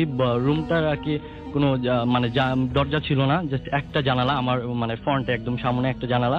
অ্যান্ড জানালার মানে জানালাটা বেশ বড় ছিল। অ্যান্ড শিক ধরে অনেকগুলা লোক বাহিরে, সব প্রায় বোঝাচ্ছে না কত বড়, বাট সাদা পাঞ্জাবি পরে সব লোকগুলা আপনার জানালার শিক ধরে মানে অনেক হইচই করতেছে, মানে ভেঙে ফেলবে আর ভেঙে এসে ওরা আমাকে মারবে। আমি এমনিতে ভয় পাই। তো এক সময় হয় কি, মানে লাস্ট যে স্বপ্নটার মোমেন্টে হয় যে ওরা জানালাটা যখনই ভেঙে ফেলে তখনই আমার ফ্রেন্ডটা আমার লাস্টের দিনে ও আমাকে ডাকে দেয়। হঠাৎ আমি জেগে যাই। জেগে যাওয়ার পরে অনেক ভীত হই। তারপর আমি আমার যে ফ্রেন্ড ছিল আসে, তো ওকে আমি বলি যে এই দোস্ত আমি এইরকম দেখতেছি, আমার অনেক মানে ভয় লাগতেছে। তো বলার পরে ওরা আর কি তখনই ওর যে মানে আর পাশে 2 জন ভাই ছিল, ঘুমাচ্ছিল আমাদের সাথে। তো ওদেরকে ডাকার পর ওদেরকে বলে যে এই ব্যাপার। তো ওরা তখন জিনিসটা বলে যে হ্যাঁ আমরা জানতাম এরকমই হবে। তো ওরা তখন ওদের মানে বাবা মাকে ওটা শেয়ার করে। তো বাবা মা ওদেরকে গালাগালি করে যে তোরা জানতি এটা নিয়ে, এটা আমরা অনেক মানি বা এখানে এরকম প্রবলেম হবে, তো তোরা কেন কি এগুলো, ও ঘুরতে আসছে। তো জানার পর তারপরে হয় কি বেশি তার কিছুদিন বলতে পরের দিনেই আর কি আমার অনেক বেশি জ্বর আসে। তো তারা তখন বুঝতে পেরে একটা ফকিরকে, মানে ফকির বা কবিরাজ যেটা বলে ওনাদের ডাকতে, ব্যাপারটা ধীরে ধীরে সিরিয়াস হয়ে যায়। সিরিয়াস হয়ে যায়, ডাক দিয়ে ডাকার পরে অনেকে জিনিসটা বলে, তো বলে যে জিনিসটা অনেক বেশি খারাপ করছে উনি, মানে আমার কথা বলে যে জিনিসটা ও অনেক খারাপ করছে। হ্যাঁ, সমাধানে উনি বলে যে পয়সাটা রেখে আসতে এন্ড আমাকে ওখানে ক্ষমা চাইতে। তো তারপর বলে যে আর কিছু করতে হবে, বলে হ্যাঁ একটা জিনিস করেন তাহলে হয়তো বা প্রবলেমগুলো একদম সলভ হয়ে যাবে। আপনি একটা কাজ করেন, শুক্রবারে যে ওইখানে ফকির মিসকিনকে খাওয়ানো হয় ওইখানে আপনারা একটা মোরগ জবাই করে ওটা ওইখানে দিয়ে দেন, তাহলে হয়তো বা প্রবলেমগুলো আর হবে না। এভাবে ওখানে ওরা দিয়ে দেয়। আমি শুক্রবারে ওইখানে দেওয়ার পরই আমি ঢাকা ব্যাক করি, আস্তে আস্তে তারপরে আমি সুস্থ হয়ে যাই, আর কোনো প্রবলেম হয় না ভাই। এটাই ছিল। অনেক ধন্যবাদ আপনাকে। আমরা চলে যাব আমাদের এরপরের অতিথির কাছে, এবং আপনার নামটা প্লিজ আপনি একটু বলবেন, তারপরে একটু বলবেন যে আপনি কোথা থেকে এসেছেন। হ্যালো লিসেনার্স, আমি মাহমুদুর রহমান পাশা, আমি বাসাবো মাদারটেক থেকে এসেছি। ওকে, আপনি আমাদের একটা ঘটনা পাঠিয়েছিলেন, আমরা সেই ঘটনা দিয়ে শুরু করি তাহলে। আচ্ছা, আমি একটু ব্যাকগ্রাউন্ড বলি। জি প্লিজ প্লিজ, আপনি আপনার মতো করে বলুন। টোটালি স্টোরিটা আসলে আমার শ্বশুরবাড়ি এলাকার। জি। এবং আমার দাদা শ্বশুর যে ওনার সাথে জিনের একটা ইয়ে ছিল আর কি, যোগাযোগ ছিল, এবং সেই পরিপ্রেক্ষিতে আমার শ্বশুরদেরও অনেক ধরনের ইনসিডেন্ট ফেস করতে হয়েছে। তো আমি যে গল্পটা বলবো এটা হচ্ছে আমার ফুফু শাশুড়িকে নিয়ে আর কি। হ্যাঁ, তো উনি তখন ছোট ছিলেন, তো উনি আর ওনার বান্ধবী একদিন প্ল্যান করেন যে বাড়ি থেকে একটু দূরে একটা বড় বড়ই গাছ আছে, তো ওইটার বড়ই অনেক মিষ্টি। তো ওনারা পরের দিন ভোরবেলা যাবেন, ভোরবেলা যেয়ে ওখান থেকে বড়ই পেরে আনবেন যাতে কেউ আর নিতে না পারে। তো ওনারা তেমনি প্ল্যান করলেন। তো পরের দিন ভোর 4টার সময় ওনার বান্ধবী এসে ওনাকে নক করেন। অনেক ডাকাডাকির পরে উনি বের হন। তো বান্ধবীর সাথে ওনারা দুইজন ওই বড়ই গাছের নিচে যান। তো যাওয়ার পরে ওনারা বলেন যে কে আসলে উপরে উঠবে, কে রাতের বেলা বড়ই পারবে, আসলে কে ইয়ে করবে। তো কথায় কথায় ওনার বান্ধবী তখন গাছে উঠেন আর কি, আর উনি নিচে দাঁড়ায় থাকেন বড়ইগুলা কালেক্ট করার জন্য। তো একটু পরে ওনার বান্ধবী উপর থেকে বড়ই পেরে নিচে ফেলতে থাকে, আর উনি তখন ওই ওনার কোচ বলে এটাকে, জামার আঁচলে ওইটা নিতে থাকেন আর কি। তো একটু পরে যখন মোটামুটি পাওয়ার পরে একটা সময় উনি দেখেন খুব বড় বড় বড়ই পড়তেছে উপর থেকে, মানে সাধারণত এগুলো এই গাছের না, মানে এই গাছের বড় একটা সাইজ আছে, সেই সাইজের সাথে কোনোভাবেই মেলে না এটা। জি। তো ওনার একটু কনফিউশন হয়। তো উনি উপরে তাকান, এবং উপরে তাকানোর সাথে সাথে দেখেন যে ওনার বান্ধবীর এক পা গাছের এক ডালে, 7-8 ফুট দূরে আরেক পা আরেক গাছের ডালে, এবং লম্বা লম্বা হাত দিয়ে গাছের মুখ ডাল থেকে বড় বড় বড়িগুলা পারতেছে। সেটা কি ওই গাছেরই বড়ই ছিল? ওই গাছেরই বড়ই। এবং এটা দেখে উনি সাথে সাথে ফিরে যান। তো পরের দিন ভোরবেলা ওনাদের বাসা থেকে, মানে বাড়িটা থেকে যে বড়ই গাছটা ছিল ওটা থেকে একটু দূরে হিন্দুদের একটা পূজা মণ্ডপ আছে। তো পূজারি খুব ভোরবেলা মানে বাসায় ফিরতে থাকে আর কি। তো পূজা করে বাসায় ফেরার সময় রাস্তায় ফুফুকে অচেতন অবস্থায় পান। তো তখন উনি ওনাকে সাথে করে বাসায় নিয়ে আসেন আর কি।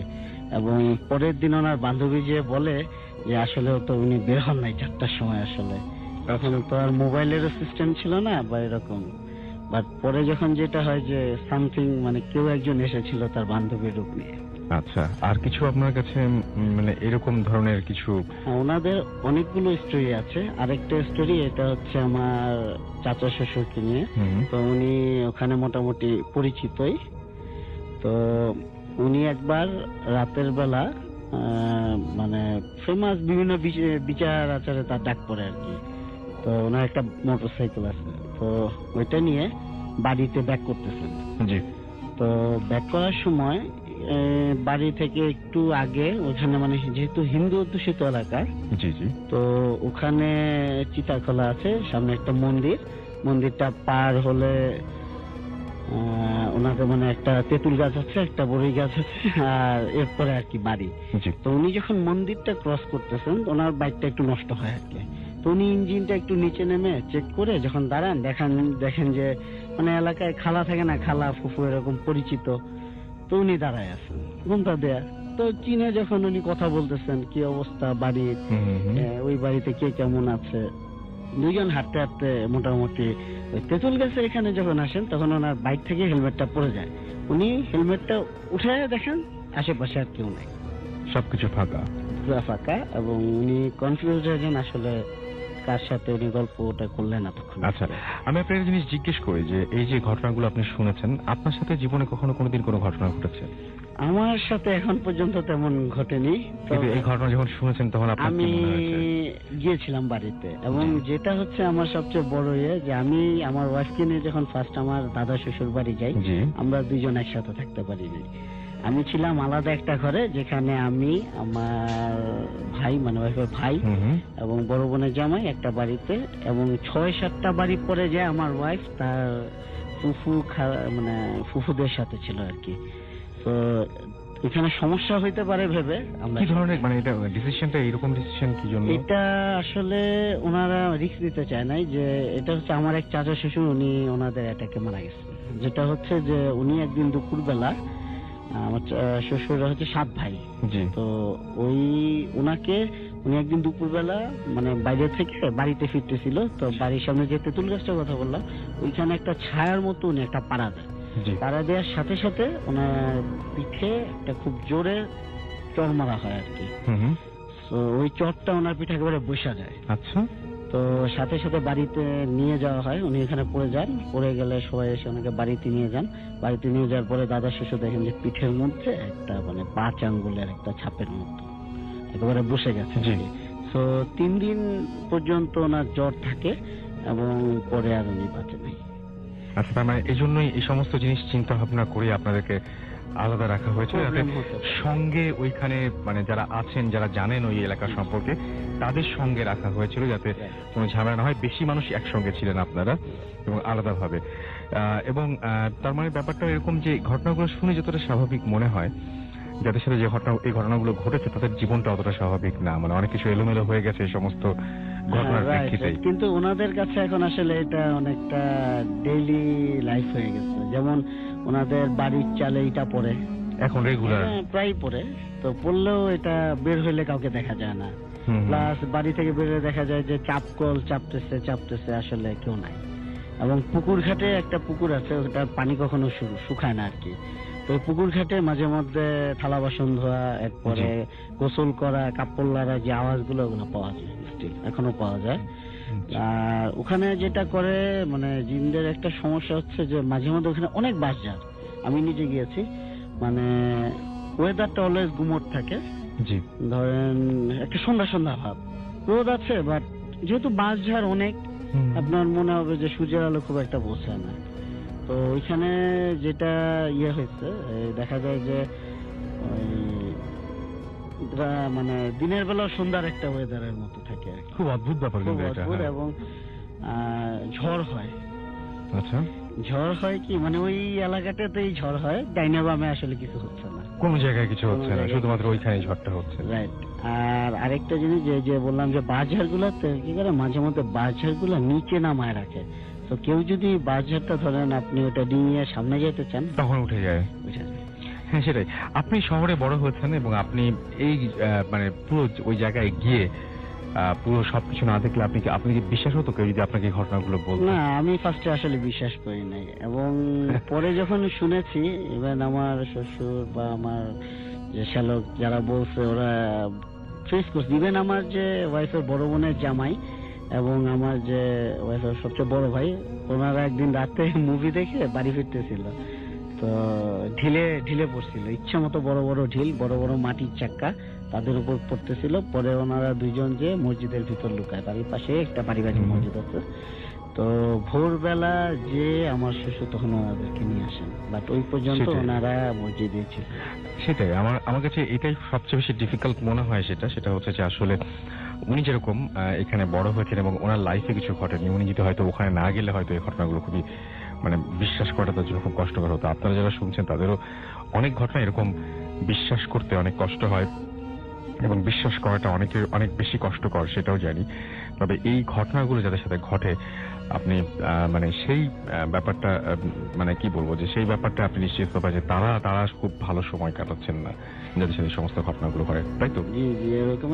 আর আরো একটা স্টোরি আছে, সেটা হচ্ছে যে এইটা মানে আমার এই 2 বছর আগের ঘটনা, মানে বিয়েরই পরেই। তো আমার ওয়াইফের কাজিন আছে, তারা বাড়িতে ঘুরতে গিয়েছিল আর কি। তো বাড়িতে গেলে মেয়েরা কি করে পিকনিকের মতো একটা করে, সবাই। তো বাড়ি থেকে একটু দূরে একটা বট গাছ ছিল, তো ওখানে ওরা যে যখন পিকনিকের অ্যারেঞ্জটা করে, তো ও আগুন ধরায়, আরো একজন কাঠ আনতে গেল বা গাছের ডালপালা, আর আরেকজন পানি আনতে গিয়েছিল। তো ও দেখে কি একটা বড় বট গাছের নিচে থেকে এক লাফে 2-3টা বাচ্চা উপরে উঠতেছে, একেবারে চূড়ায়, আবার নিচে নামতেছে।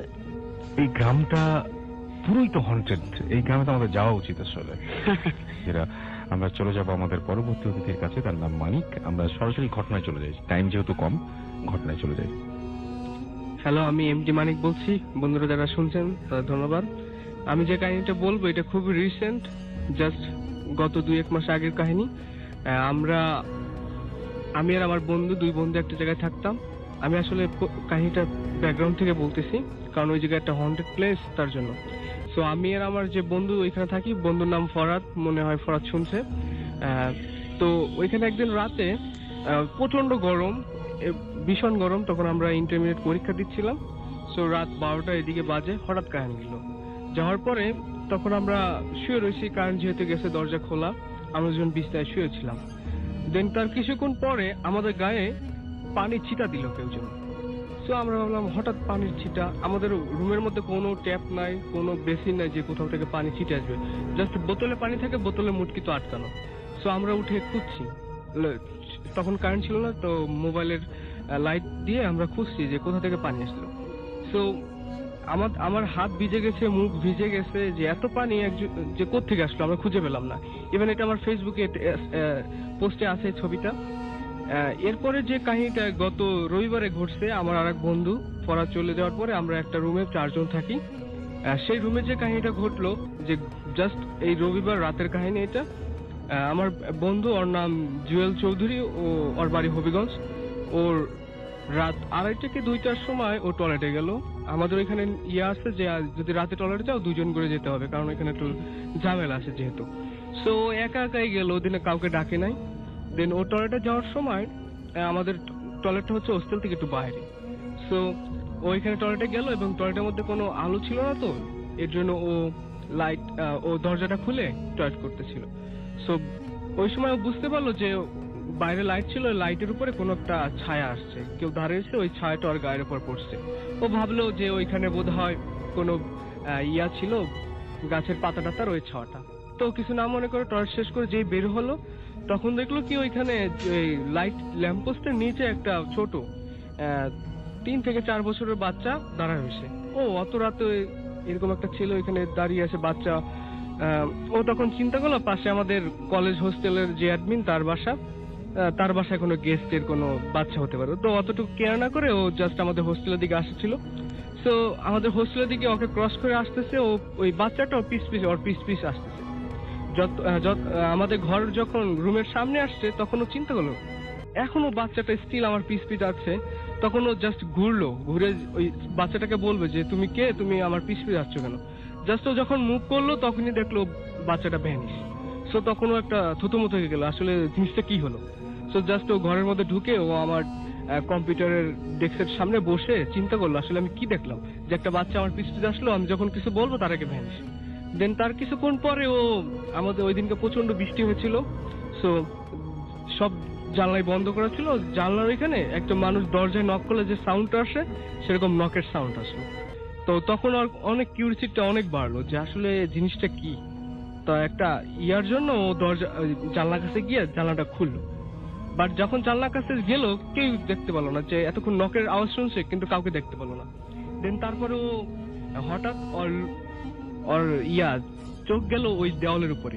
আমাদের ওই কলেজে একটা আছে, যে মিথ আছে, যে ওইখানে বিশেষ সময় ওইখানে একটা বাচ্চা ওইখান দিয়ে ওই ওয়ালের উপর দিয়ে হাঁটে এবং বিভিন্ন জায়গায় দেখা যায়। সো ও যখন ওই বাচ্চাটাকে দেখলো, যে বাচ্চাটাকে একটু আগে দেখেছে, তখন ও খুব হয়ে যায় এবং জায়গায় স্টিল হয়ে যায়, লড়াচড়া করতে পারে না।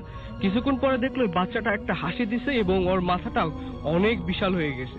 ওটা দেখার পরে ও পড়ে যায় এবং ঘুমাইতে থাকে। তখন আমরা উঠে ওকে জিজ্ঞাসা করতেছি যে আসলে কি হলো তোমার। তারপরে একটু স্বাভাবিক হয়, সকালে হুজুর এসে করে এবং ও এখন স্বাভাবিক আছে। ওর আসার কথা ছিল কিন্তু ও আসতে পারে নাই। অনেক ধন্যবাদ আপনাকে। আমরা চলে যাব আমাদের প্রথম অতিথির কাছে আরো একবার।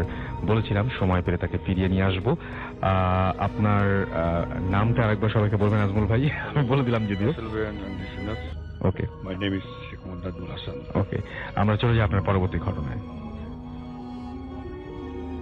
পরবর্তী ঘটনা যেটা ওই আমার আম্মাকে, যেটা আম্মার সময়টা একটি জিনিসটা এই মুহূর্তে, যাই হোক, তো সেটা হলো কি যে আম্মাকে আমি দুইটা দেখেছিলাম। সেটা তখন অনেক ছোট ছিলাম। এটা হচ্ছে সিরাজগঞ্জের আপনার রায়পুরের ঘটনা। জি জি। তো ভাই তখন অ্যাকাউন্টস অফিসার ছিলেন, মিল এরিয়া আর কি। তো আমি তখন বেশ অনেক ছোট। তো আমি ওই আপনার ওই হাতে লাঠি নিয়ে আর নিচে সব কি সব গাছ টাছ আছে, মানে সবজি যেতে আছে, ওই লাঠি মারতেছে আর কি। যেহেতু বিকেল হয়ে যাচ্ছে, সন্ধ্যে হয়ে আসতেছে, ওই শিয়াল টিয়াল আসবে, তখন আম্মা উপর দিয়ে আমাকে, মানে বারান্দার পেছনে আবার ঘোরানো সিঁড়ি আছে, তা আম্মা রান্নাঘর দিয়ে বার হয়ে আমাকে ডাকতেছে। বাই ডিস্টার্ব আমি দেখতেছি যে আম্মা 4 তলা 3 তলা দেখতেছি যে আরেকজন মায়ের মতোই সেও আমাকে ডাকতেছে। তখন আমি বললাম যে মা, কোনটা আমার মা? বলে কিরম কথা বাবা, এটা কিরম কথা? আমি, তুমি আমার মা না ওই যে ওই আরেকজন তো তোমার মতো দেখতে। তখন দেখি যে সে আমার সামনে, মানে চোখগুলো বড় করে, তো নিচে দিয়ে যদি যায় তো বারান্দায় আসে ওয়াল করা দেখতে হবে, একটু উপরে উঠে গেছে, উঠে গিয়ে একদম উড়ে চলে যাচ্ছে শূন্যে। তখন আমি খুব ভয় পেয়ে যাই। মাকে বলছে, মাও কিন্তু ভয় পাইছে, তো বাবা তুমি আসো। আমি বললাম না মা, আমার ভয় লাগে, কারণ যখন উঠতে যাবো তখন দরজা থাকবে, দরজা বন্ধ থাকলেও জানলাগুলো যে রান্না করে খোলা থাকবে, তো আমাকে সাথে নজর পড়বেই, আমি ভয় পাচ্ছি। তো এই ঘটনাটা আমার খুবই হয়েছে। এবং আপনি আপনার নিজের মাকে এরকম দুটো দেখেছেন? দুটো দেখেছি। আবার আপনাকে তার মানে বিভিন্ন সময় এভাবে বিভিন্নভাবে বিভ্রান্ত করার চেষ্টা করা হয়েছে। আবার ওই এতেই তখনও আরেকটা ঘটনা হয়েছে যে ওই আপনার ওই শিউলি ফুল তুলবো আর কি। জি জি। তো মেয়ের সামনে ছোট মেয়ে, হ্যাঁ, খুব বন্ধুর মতো ভাব, ছোট ছোট আর কি, ও ছোট আমি ছোট। তো পেছন থেকে ওই সিঁড়ি দিয়ে নেমে গেছে, নেমে সামনে বিল্ডিং এর সামনে গেছে। বিল্ডিং এর সামনে যাওয়ার পরে তখন শিউলি ফুল নিয়ে একটু নাড়া দিচ্ছে। জ্ঞান নাই যে রাত তখন কটা, 1টা না 1:30। তখন শিউলি ফুল ফোলার পরে দেখি যে আল্লাহ আম্মা ডাকতেছে। মাকে খুব ভয় পেতাম, মার ডর করতো না, চোখ দিক দেখাতো। তো যাই হোক, উনি উজ্জ্বল শ্যামবর্ণ ছিলেন, কিন্তু নাক নকশা অনেক বেশি ভালো ছিল। তো তখন বললো, কি রে মা ওইখানে কেন? আমার মা তো 4 তলা থাকার কথা। তখন দেখি এ করছে, তখন একটু আমরা ভয় পেয়ে গেছি, কান্না শুরু করছে।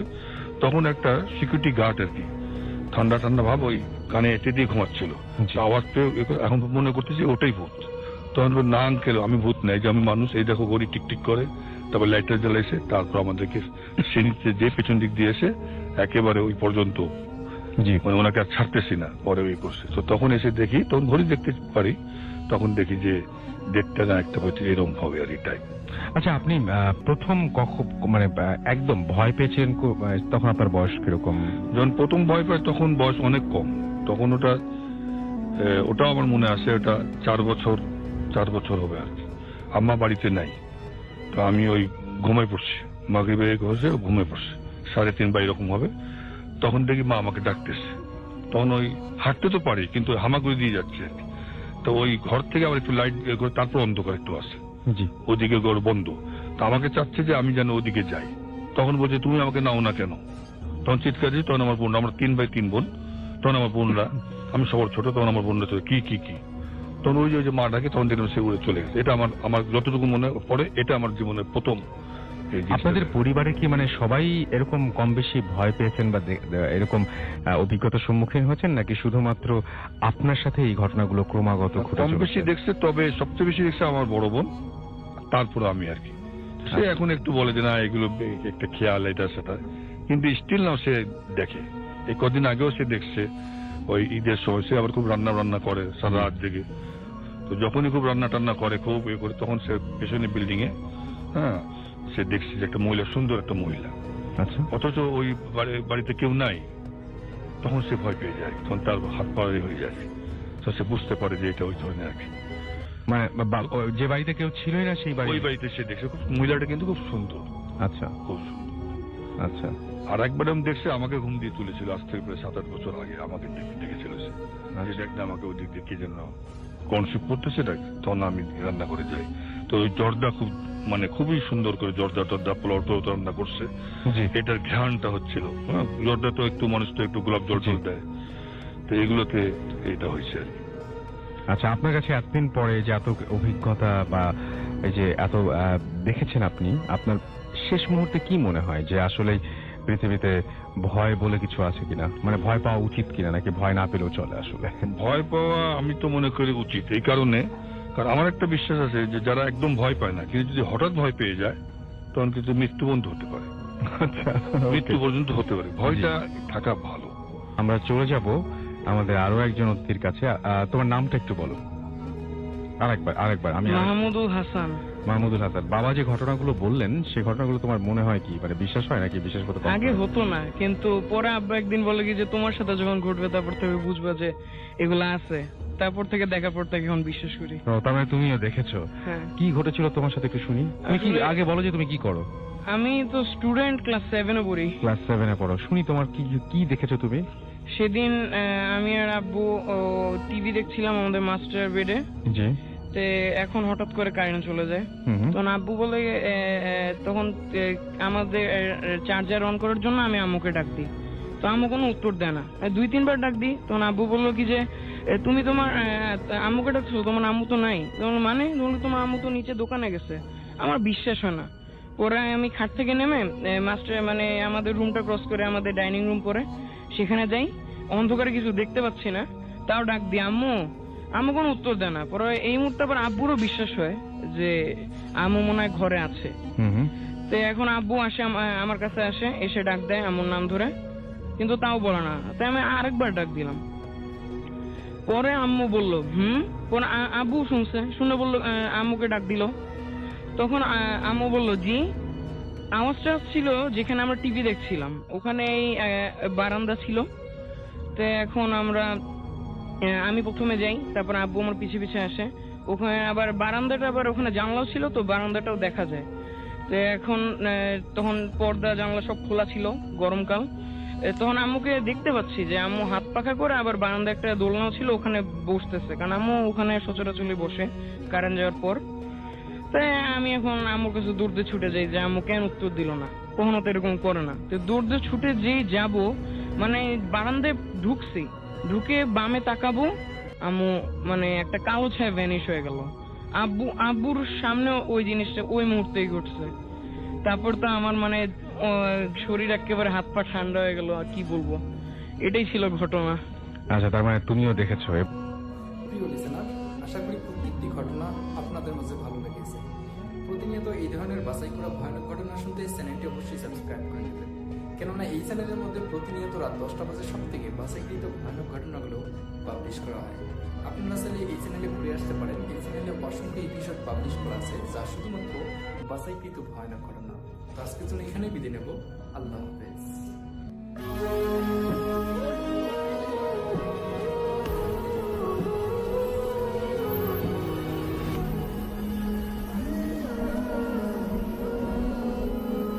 আসসালামু আলাইকুম প্রিয় লিসেনার্স, আশা করছি আপনারা সবাই ভালো আছেন এবং ভালো সাথে আছেন। প্রতিদিনের মতো আবারও চলে আসলাম আপনাদের গল্প শোনাতে। আশা করছি আজকের গল্পগুলো আপনাদের কাছে ভালো লাগবে। তাই যারা যারা এখন পর্যন্ত আমাদের ভিডিওটি প্লে করেছেন, আশা করব শেষ পর্যন্ত আমাদের সাথেই থাকবেন। তো দর্শক, কথা না বাড়িয়ে সর্বপ্রথম আমরা চলে যাচ্ছি আমাদের প্রথম গল্পে। মিতার পুরনো জিনিসের কেনার এক অদ্ভুত রকমের নেশা ছিল। পুরনো জিনিস দেখলে মনে হতো সেটা নিয়ে বাসা চলে যায়। যাই হোক, গত সপ্তাহে সে শহরের এক ভাঙাচোরা দোকান থেকে একটি ভারী সোনালী ফ্রেমের প্রাচীন আয়না কিনে আনে। আয়নাটার কারুকাজ এতই সুন্দর ছিল যে মিতা দামের কথা না ভেবেই কিনে ফেলল। দোকানদার যত দামেই বলেছে ঠিক তত দাম দিয়েই সে সেই আয়নাটি কিনে নিয়ে আসে এবং সে আয়নাটিকে তার বেডরুমের দেয়ালে টাঙিয়ে দেয়। জিনিসটা ঘরের সাথে অনেক বেশি মানানসই হয়েছে বলে সে মনে মনে অনেক বেশি আনন্দ পায়। যাই হোক, প্রথম কয়েকদিন সব কিছু খুবই ভালো লাগতেছিল তার, একদম সব কিছুই স্বাভাবিক অবস্থায় ছিল। আয়নাটি ঘরকে আরো বেশি উজ্জ্বল করে তুলেছিল, কিন্তু সমস্যা শুরু হয় চতুর্থ রাতের থেকে। মিতার রাতে ঘুম ভেঙে গেলে সে দেখল আয়নায় তার নিজের প্রতিফলনের পাশে একদম তার কাঁধ ঘেঁষে আর একটা মুখ দেখা যায়। মুখটার বিবর্ণ চোখের নিচে ভারী কালি আর ঠোঁট দুটো বীভৎসভাবে হাসছে। মনে হচ্ছে কেউ যেন তাকে হাসার জন্য চাকরি দিয়ে দিয়েছে। মিতা ভয়ে একদম হিম হয়ে গেল এবং দ্রুত পিছনে ঘুরে তাকালো, কিন্তু ঘরে সে একা, আর কিছুই ছিল না। যখন সে আবার আয়নাটার দিকে তাকালো তখন সেই দ্বিতীয় মুখটা আর নেই, কেবল মিতার ক্লান্ত, ভীত, জীর্ণ শীর্ণ একটা চেহারাই দেখা যাচ্ছিল। মিতা আসলে এই কাহিনীর পর ভাবতে লাগলো যে হয়তো ঘুমের ঘোরে ভুল দেখেছে। এরপর সে আবারও চোখে মুখে পানি দিয়ে ঘুমিয়ে পড়ল। কিন্তু পরের রাতে তার সঙ্গে ঠিক একই ঘটনা ঘটল। সে উঠল, আয়নায় যখন তার মুখটা দেখার চেষ্টা করলো তখন তার মুখের সাথে অন্য একটি মুখ দেখা যাচ্ছিল। এবার মুখটা আরো স্পষ্ট। সে শুধু দেখল না, অনুভব করলো যেন কেউ তার নিঃশ্বাসের শব্দ শুনতে পাচ্ছে। আতঙ্কিত মিতা আয়নাটি ঢেকে রাখার সিদ্ধান্ত নিল এবং সে মেয়েটি মোটা কালো কাপড় এবং পরবর্তীতে মিতা মোটা কালো একটি কাপড় দিয়ে আয়নাটি পুরোপুরিভাবে একদম ঢেকে দিল। কিন্তু তাতেও কোনো মুক্তি মিলল না। গভীর রাতে কাপড় ভেদ করে একটা তীক্ষ্ণ চাপা কান্নার শব্দ মিতা শুনতে পেল। মনে হচ্ছিল কেউ যেন ভিতরের কাচের উপর হাত ঘষছে। সবকিছু সহ্য করে মিতা তার বুকে সাহস নিয়ে ঘুমিয়ে পড়ল। পরদিন সকালবেলা মিতা সাহস করে কাপড়টি সরালো, কিন্তু আয়নার কাচের উপর ধুলার আস্তরণ স্পষ্ট আছে 5টি আঙ্গুলের ছাপ। মিতা দ্রুত ছাপগুলো মুছিয়ে দিল। সেই রাতে মিতা তার বন্ধু রাজীবের বাড়িতে থাকার পরিকল্পনা করলো। বাড়ি থেকে বের হওয়ার ঠিক আগে সে শেষবারের মতো তার ঘরের দিকে তাকালো। আয়নাটির প্রতিবিম্ব যেন স্বাভাবিকের চেয়ে আরো বেশি পরিষ্কার। মিতা এগিয়ে গেল, নিজেকে দেখলো, কিন্তু এবার তার প্রতিবিম্ব স্থির রইল না। আয়নাটা মিতাকে ধীরে ধীরে হাসতে শুরু করলো। সে হাসিটা পরিচিত ছিল না, সেটা ছিল একটা বিবর্ণ মুখের হাসি। তারপর আয়নায় মিতা তার হাতের কাছের বাহিরে বের করে দিল। মিতা চিৎকার করতে চাইল, কিন্তু তার গলা দিয়ে কোনো শব্দই বের হলো না। আয়নার ভিতরের হাতটা মিতার হাতের কবজি শক্ত করে ধরে ফেলল। বরফের মতো ঠান্ডা সেই অনুভূতি। এবার আয়নার ভিতরকার মুখটা ফিসফিস করে বলল, তুমি আর আমাকে ছেড়ে যেতে পারবে না। এটা তোমার শেষ আশ্রয়। তুমি চাইলেও এখান থেকে বের হয়ে যেতে পারবে না, কারণ তুমি এখন আমার কাছে একদম পুরোপুরি বন্দী। কিন্তু আসলে মিতা অনেক সাহসী মেয়ে। সে ভয় করে মানে এমন একটা অবস্থা করলো যে এক ঘুষি মারে, অপর হাত দিয়ে ঘুষি মেরে সেই আয়নাটি ভেঙে ফেল। এবং আয়নাটি ভেঙে ফেলার পর আসলে সে একটা অনুভব করতে লাগলো যেন কিছু একটা চলে গেছে বা একটা জিনিসকে মুক্ত করে দেওয়া হচ্ছে, এমন একটা কাহিনী।